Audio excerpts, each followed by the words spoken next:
Assalamualaikum ꯃꯌꯥꯝ ꯂꯥꯏꯚꯁꯦ ꯑꯃꯨꯛ ꯇꯠꯂꯨꯔꯦꯀꯣ ꯀꯩꯒꯨꯝꯕ ꯃꯐꯝ ꯈꯔ ꯊꯝꯃꯛꯀꯦ ꯃꯌꯥꯝꯅꯁꯨ ꯀꯩꯗꯧꯕꯤꯌꯣ ꯉꯁꯤꯁꯤ ꯁꯦꯡꯅ ꯑꯩ ꯆꯤꯡꯐꯝ ꯄꯥꯎꯈꯨꯝꯁꯨ ꯇꯧꯅꯖꯅꯤꯡꯗꯕꯅꯤ ꯑꯗꯨꯕꯨ ꯇꯉꯥꯏ ꯐꯗꯅ ꯃꯁꯤ ꯇꯧꯗꯕ ꯌꯥꯗꯕ ꯃꯇꯥꯡ ꯑꯃ ꯂꯩꯔꯦ ꯍꯧꯖꯤꯛ ꯑꯩꯅ ꯐꯣꯔꯦꯟꯒꯤ ꯍꯧꯖꯤꯛ ꯑꯩꯈꯣꯏꯅ ꯖꯣꯕ ꯀꯟꯁꯜꯇꯦꯟꯁꯤꯁꯤꯡ ꯑꯩꯈꯣꯏꯒ ꯃꯔꯤ ꯂꯩꯅꯔꯤꯕ ꯑꯃꯗꯤ ꯐꯣꯔꯦꯟꯒꯤ ꯃꯄꯥꯟꯗ ꯊꯥꯕꯒꯤ ꯍꯧꯖꯤꯛ ꯖꯩꯖꯥꯜ ꯏꯟꯇꯔꯄ꯭ꯔꯥꯏꯖꯦꯁꯀ ꯑꯩꯈꯣꯏꯒ ꯀꯩꯗꯧꯅꯔꯤꯕ ꯗꯤꯇꯦꯜꯁꯤꯡ ꯑꯩꯈꯣꯏꯅ ꯁꯣꯁꯤꯌꯦꯜ ꯃꯤꯗꯤꯌꯥꯗ ꯀꯔꯤꯗ ꯑꯞꯗꯦꯠ ꯇꯧꯔꯛꯄꯗ ꯁꯦꯔꯥꯟ ꯇꯨꯔꯥꯟ ꯉꯥꯡꯉꯒ ꯑꯩꯈꯣꯏꯒꯤ ꯅꯨꯡꯉꯥꯏꯖꯕꯤ ꯑꯣꯏꯅ ꯇꯧꯕꯁꯨ ꯂꯩꯔꯦ ꯑꯗꯨꯒ ꯅꯦꯠꯋꯥꯛꯁꯤ ꯌꯥꯝ ꯅꯨꯡꯉꯥꯏꯇ꯭ꯔꯦ ꯃꯌꯥꯝ ꯑꯗꯨꯅꯅꯤ ꯅꯦꯠꯋꯥꯛꯁꯤ ꯈꯤꯇꯪ ꯀꯩꯗꯧꯔꯗꯤ ꯀꯩꯗꯧꯒꯗꯕꯅꯤ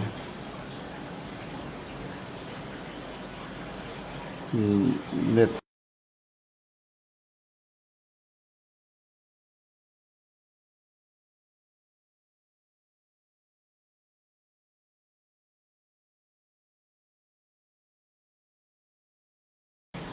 ꯑꯗꯨꯅ ꯃꯌꯥꯝ ꯃꯥꯁꯦ ꯑꯩꯈꯣꯏꯒꯤ ꯌꯥꯝꯅ ꯍꯩꯕ ꯈꯪꯁꯤꯡꯕ ꯑꯗꯒꯤ ꯃꯊꯧ ꯃꯋꯥ ꯅꯠꯇꯕꯤꯗ ꯌꯥꯝ ꯀꯩꯗꯧꯔꯦ ꯑꯗꯨꯒ ꯑꯩꯈꯣꯏꯒꯤ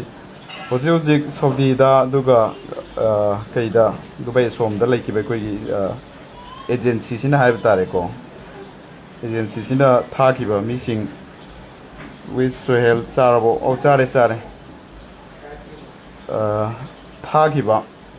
ꯏꯅꯥꯎ ꯑꯃꯈꯛ ꯑꯩ ꯖꯣꯏꯟ ꯇꯧꯔꯛꯀꯦ ꯏꯅꯥꯎ ꯇꯧꯈ꯭ꯔꯕꯅꯤ ꯇꯧꯕꯤꯔꯛꯑꯣ ꯑꯗꯨꯒ ꯅꯍꯥꯛ ꯋꯥꯐꯝ ꯊꯝꯕꯤꯌꯨ ꯌꯥꯗ꯭ꯔꯦ ꯃꯁꯤ ꯑꯩ ꯆꯤꯡꯐꯝ ꯄꯥꯎꯍꯟꯅꯤꯡꯗꯕꯅꯤ ꯁꯐꯤꯛ ꯅꯪꯒꯤꯗ ꯖꯣꯏꯟ ꯇꯧꯕꯤꯔꯛꯑꯣ ꯑꯩ ꯖꯣꯏꯟ ꯇꯧꯈ꯭ꯔꯕꯅꯤ ꯅꯪ ꯏꯟꯚꯥꯏꯠ ꯇꯧꯈꯤꯕꯅꯤ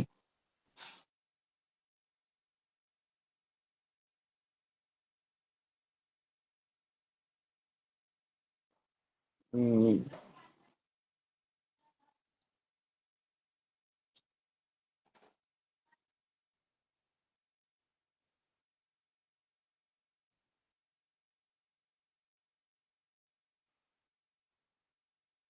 ठीक हूँ कैसे होगा एम है सफिक नंगिदो जॉइन तौरो अमतंग जॉइन नत्रगा नंगना इनवाइट के तौरो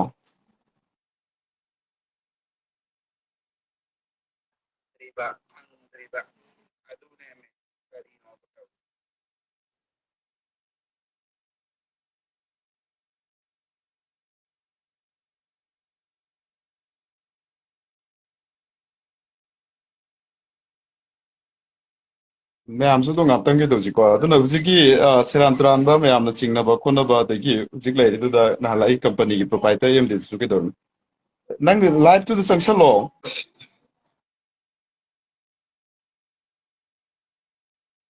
ꯐꯣꯂꯣ ꯇꯧꯑꯣ ꯍꯥꯟꯅ ꯑꯩ ꯑꯦꯀꯥꯎꯟꯗꯣ ꯇꯧꯔꯗꯤ ꯅꯪꯅ ꯔꯤꯀ꯭ꯋꯦꯁ ꯇꯧꯔꯛꯑꯣ ꯌꯦꯡꯒꯦ ꯑꯩ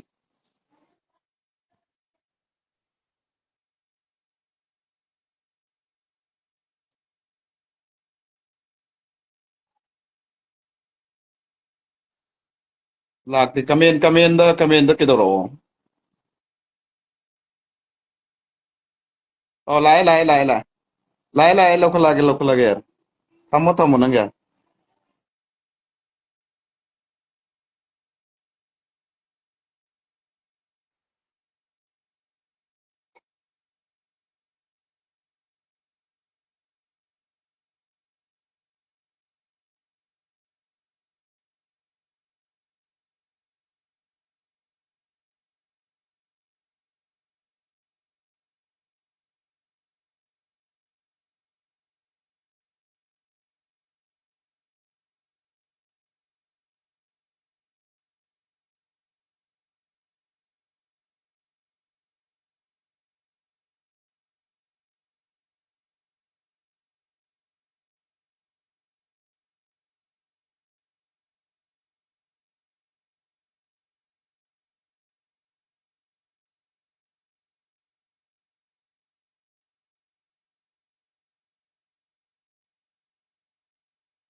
हेलो अस्सलाम वालेकुम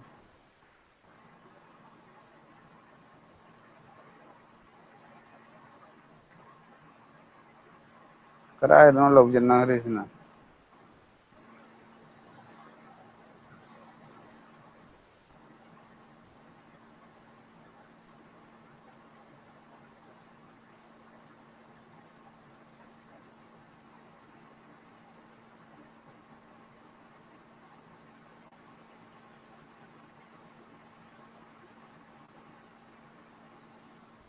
ꯑꯗꯨꯗ ꯆꯞꯄꯤꯗ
ꯃꯌꯥꯝ ꯇꯥꯔꯛꯑꯅꯤꯀꯣ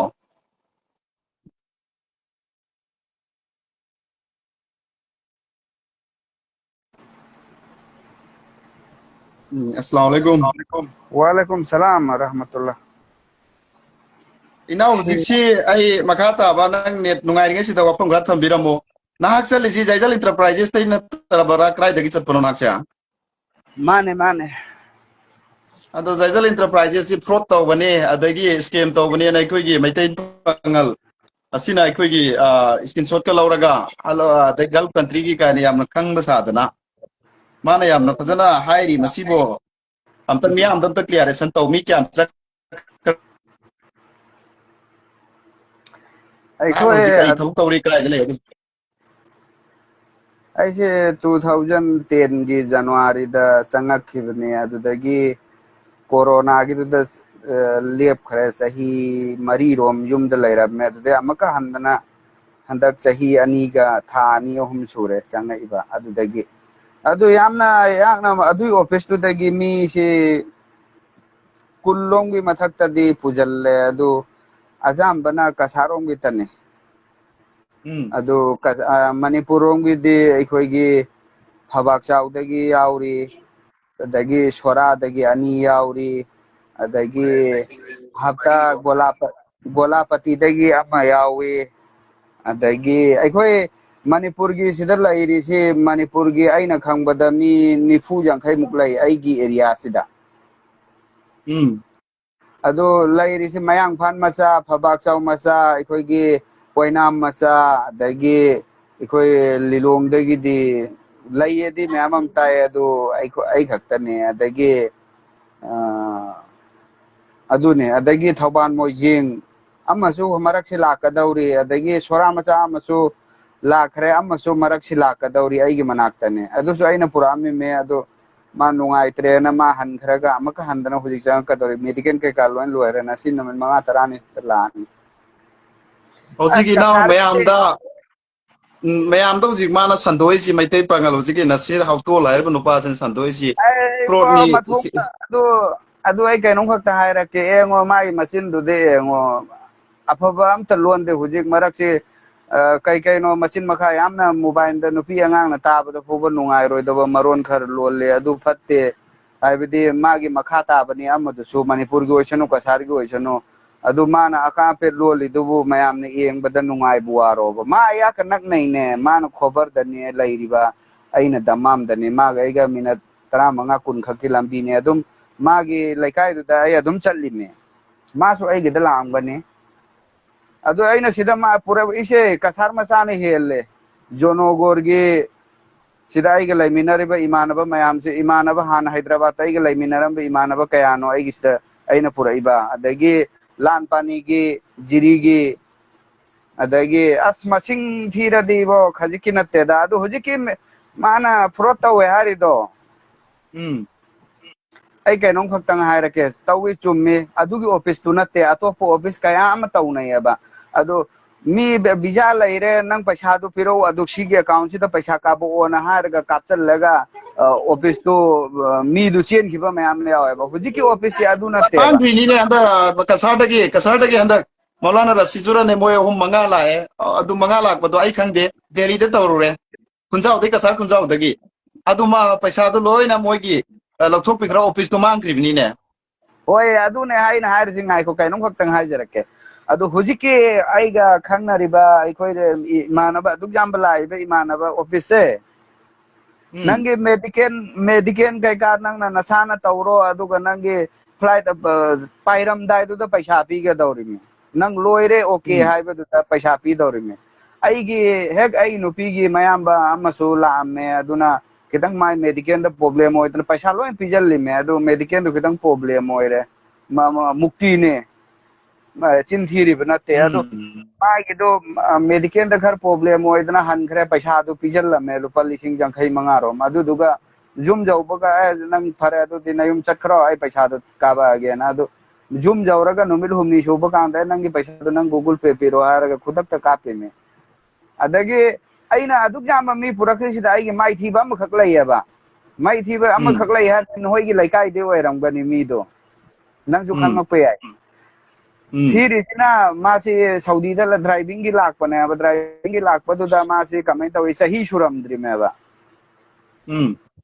मोय अनि ने लाकमिनरिसि अम्मा हुजिकी फबाक चाउ मचा दुगा मागा अदे कसर मचा अमगा मोय अहुम ने लाइसे अदो कसर मचा अमा बर्दी बात की दुदि लाखरे अदुगा हुजिकी फबाक चाउ मचा दुगा मोय अनि पुलपना लाकमिनरि मे अदे हुजिकी नोयगी मनाक्ते गी ने संथेंदै ने निपादो चाही सुरमद्रि मे चाही सुद्रदो ऑफिस तुना हायबा नंग दुबई दा थागे अदुगा नंग करिसु प्रॉब्लम लेके चाही खितंग वालो चाही अमा मखाय मुक्तनेबा वालेबा अदो माना आई चला रोइगे ना हल्ले चटकेमनेबा अदुसो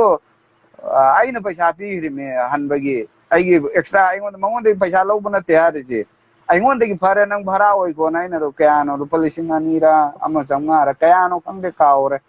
याना भरा हन बिबिरिम अतुना हौजिकी लाइसिदा आई सुम खांबगी लिमिट अमा लेरे मागा मानबसु यादबा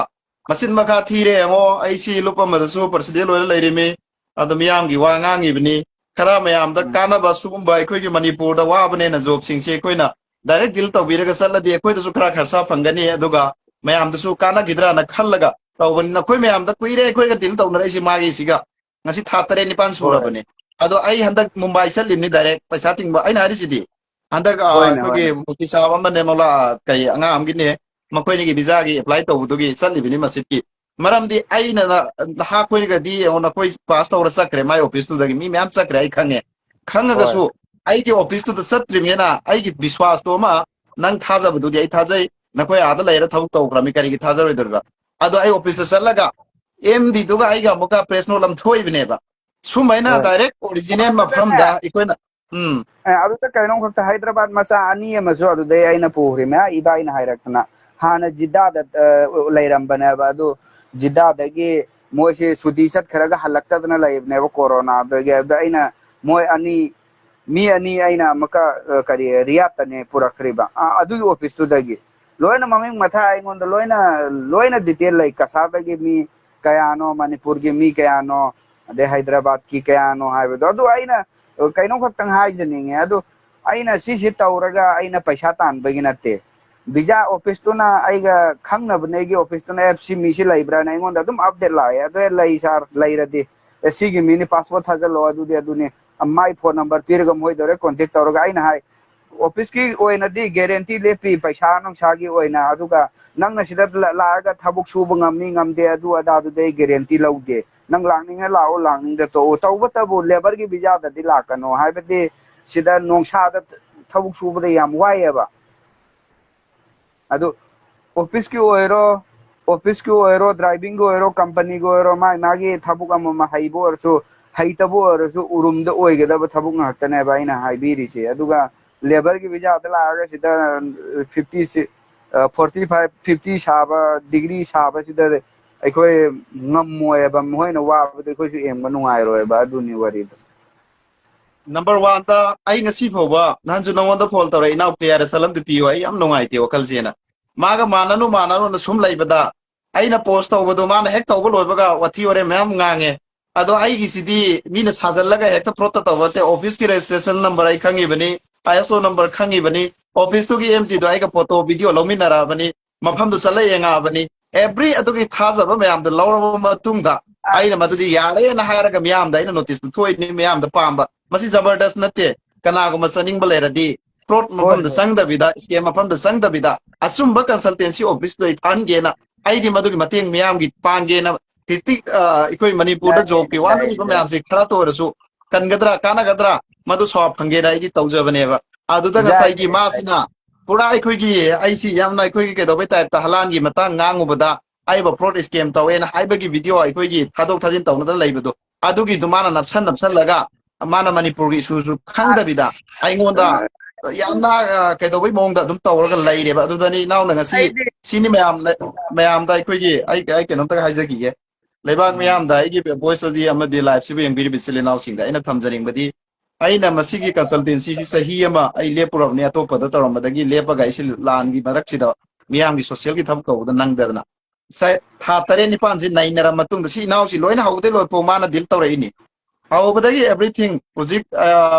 मैम दा सेंग नाय खुद कना गुंबा मन खुदा लेवल अमदा पुखत पिरा सुमा दो आई कावरो सी नाव सिना सुमेन सुमे बया सुमेन याम सुमे हाइबदगी ए अदुदि फरे अदुदि इंशाल्लाह आइसु होनरगी येंग हर टेस्ट तौरगा मैम मगोंदा कमिटमेंट सी येंगा मागा उनरगा अदुइ मतुंग दा थबसी जॉब से यारे मैम चलहन थादन बे यारे मैम की पैसा पीबे यारे मरम दि पैसा जी मणिपुर दे लाख पैसा जी हुजी आइंगोंदा पीगे है का आई ऑफिस ता संगो हाजु यादे मरम दि मखोइदा थाजबदो अदु लैरिसिदा हयेंग आइंगोंदा नि पैसा जी हयेंग मांगरे खल्लो आइंगोंदा मांगदो अदु दि आई ऑफिस तो की मी खंगबा चपचाना नाहक ना हाइबदो थाजब ऑफिस तो पैसा दु चटके दोरमेना आइना मदुगी दोना ऑफिस तो की एमडी तो का डायरेक्ट वारी सानरागा मियाम द क्लियरेशन पीरिबनेबा सिदा डॉक्यूमेंट आइना थागतपा खोलकपा सिदा माना मुका फ्रॉड नि अदु नि सीनी अदाने ना मैम मासी सऊदी दे यामना कुइना लेरादी माना लेबे स्टेज माना लेरिबा लेवल दुगा आइना लेरिबगा आइना सिदि सफिक माना बया बनतेबा अखोय Saudi they चटपा ngamdaba mi natte wall si tour tawba ngamdaba mi natte ba sar passport lay inshallah every all loy lejai ado akhoi na chatpa ngamdaba natte sengna chattabagi maram ikoi gidi india manung da leba ki oiba adagi ana igi consultancy lay do adum isagi allah na miram chatba jingba ngambagi adum lejari laira rasu aduna sumaina leibane aduna mai wakhalda saudi da man sahi kuina leire mana leiba station to mana ai dinga si foba to maina migi ai da naukar tawrapan mi sunateba ai sa company da leire Flipkart leire project manager leire ada isa ki company khud ki all manipuri enterprises consultancy ai linkhali bani ai adu mayam ma ai kana ba pi ki ai mang ba su ya ba mangre sumaina ai khodi leijari meba si ki pot sida ngasai gi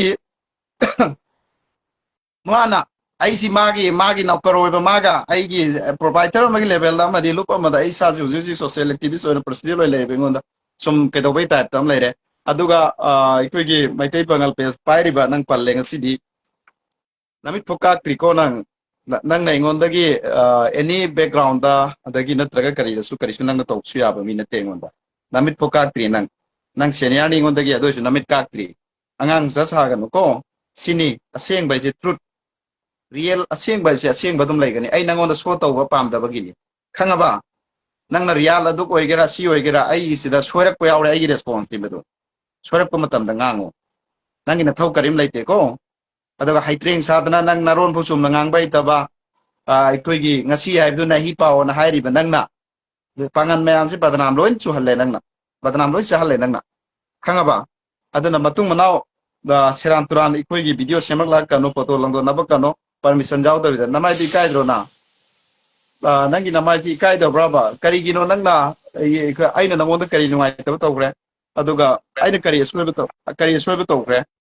ꯑꯗꯨꯗꯒꯤ ꯑꯩꯈꯣꯏꯅ ꯇꯧꯔꯤꯁꯤ ꯑꯔꯥꯟꯕ ꯑꯣꯏꯔꯒ social ꯃꯤꯗꯤꯌꯥꯗ ꯍꯦꯛꯇ ꯐꯣꯡꯅ ꯍꯥꯏꯕ ꯌꯥꯕ꯭ꯔꯥ ꯑꯩ ꯂꯩꯔꯤꯕ ꯁ꯭ꯇꯦꯠꯁꯤ ꯍꯧꯖꯤꯛ ꯑꯩꯉꯣꯟꯗ ꯌꯦꯡꯁꯜꯂꯤꯁꯤ ꯃꯤ ꯀꯌꯥꯝꯅꯣ ꯑꯩꯅ ꯍꯧꯖꯤꯛ ꯑꯁꯣꯏꯕ ꯑꯃ ꯇꯧꯕ ꯃꯇꯝꯗ ꯁꯦꯀꯦꯟ ꯑꯃꯗ ꯑꯩ ꯂꯣꯏꯒꯦ ꯍꯥꯏꯕꯁꯤ ꯂꯩꯔꯤꯕꯅꯤ ꯑꯩꯈꯣꯏꯁꯨ ꯌꯥꯝ ꯂꯨꯈ꯭ꯔꯕꯖꯥꯠꯅꯤ ꯑꯩꯈꯣꯏꯅ ꯊꯥꯡꯉꯤꯕ ꯈꯣꯡꯊꯥꯡꯁꯤ ꯅꯪꯗꯧꯅ ꯃꯊꯣꯡ ꯃꯔꯝ ꯉꯥꯡꯅꯤꯡꯕ ꯉꯥꯡꯕ ꯅꯆꯤꯟ ꯊꯤꯕꯗꯨ ꯌꯥꯕꯁꯨ ꯅꯠꯇ꯭ꯔꯦ ꯑꯩꯈꯣꯏꯗꯤ ꯀꯅꯥꯒꯨꯝꯕ ꯔꯦꯁꯄꯣꯟꯁꯤꯕꯤꯂꯤꯇꯤ ꯑꯩꯒꯤ ꯂꯩꯔꯤꯕ ꯃꯈꯥ ꯊꯪꯕꯗ ꯂꯩꯔꯤꯕ ꯑꯣꯔꯒꯅꯥꯏꯖꯦꯁꯟꯒꯤ ꯑꯣꯐꯤꯁꯤꯌꯦꯜ ꯁꯤꯒꯤ ꯃꯌꯥꯝꯁꯤ ꯈꯟꯗꯕ ꯌꯥꯕ ꯅꯠꯇꯦ ꯅꯪ ꯃꯅꯤꯄꯨꯔ ꯈꯛ ꯅꯠꯇꯦ ꯑꯁꯥꯝ ꯏꯚꯟ ꯌꯧꯔꯤꯕꯅꯤ ꯑꯣꯔꯒꯅꯥꯏꯖꯦꯁꯟ ꯇ꯭ꯔꯤꯄꯨꯔꯥ ꯌꯧꯗꯧꯔꯤꯕꯅꯤ ꯗꯦꯜꯂꯤꯗ ꯂꯥꯛꯀꯗꯧꯔꯤꯕꯅꯤ ꯁꯤꯒꯤ ꯃꯌꯥꯝꯁꯤꯒꯤ ꯁꯨꯝꯕ ꯂꯩꯔꯤꯕ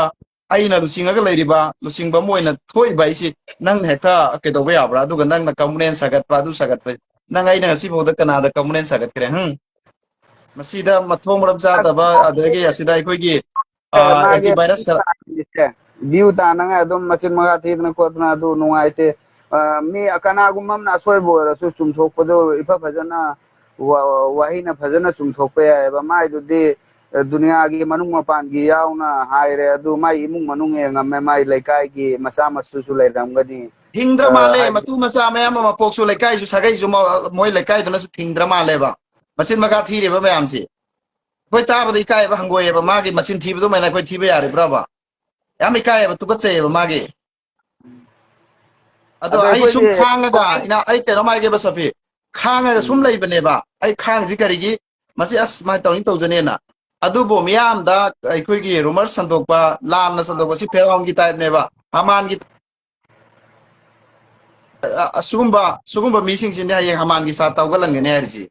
ꯑꯩ ꯃꯥꯒꯤ ꯆꯤꯔꯣꯟ ꯆꯠꯄꯤꯕ꯭ꯔꯥ ꯃꯥꯒꯤ ꯑꯁꯣꯏꯕ ꯃꯌꯥꯝ ꯃꯥꯏꯁꯨ ꯁꯣꯁꯤꯌꯦꯜ ꯃꯤꯗꯤꯌꯥ ꯃꯌꯥꯝ ꯊꯦꯡꯅꯩ ꯃꯥꯒꯤ ꯃꯇꯨ ꯃꯥꯡꯈ꯭ꯔꯦ ꯑꯗꯨ ꯃꯥꯡꯈ꯭ꯔꯦ ꯑꯁꯤ ꯃꯥꯡꯈ꯭ꯔꯦ ꯑꯗꯒꯤ ꯑꯗꯨ ꯇꯧꯔꯝꯃꯦ ꯑꯣ ꯂꯩꯀꯥꯏꯗꯒꯤ ꯐꯔꯦ ꯁꯨꯃꯥꯏꯅ ꯐꯔꯦ ꯇꯥꯟꯊꯣꯛꯈꯤꯕꯅꯤ ꯑꯩ ꯀꯣꯟꯅ ꯄꯥꯏꯔꯛꯑꯒꯦ ꯏꯇꯥꯎꯕꯤ ꯑꯩ ꯊꯕꯛ ꯑꯝꯇ ꯆꯠꯂꯧꯈꯤꯒꯦ ꯍꯣꯏ ꯆꯠꯂꯣ ꯑꯗꯨꯅ ꯁꯤꯒꯨꯝꯕ ꯃꯌꯥꯝ ꯑꯃ ꯃꯥꯒꯤꯁꯨ ꯑꯩꯈꯣꯏꯒꯤ ꯊꯣꯛꯂꯛꯏꯑꯕ ꯁꯤꯒꯤ ꯊꯣꯛꯂꯛꯏꯕ ꯃꯌꯥꯝꯁꯤꯡꯁꯤ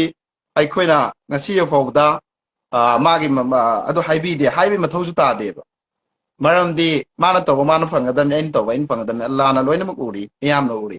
ꯑꯗꯨꯅ ꯅꯪ ꯃꯇꯨꯡ ꯃꯅꯥꯎ ꯑꯗꯨꯒ ꯑꯩꯈꯣꯏꯒꯤ ꯃꯤꯡ ꯂꯥꯡ ꯄꯟꯗꯅ ꯚꯤꯗꯤꯑꯣ ꯁꯦꯝꯗꯅ ꯑꯗꯨꯒ ꯃꯤꯌꯥꯝꯗ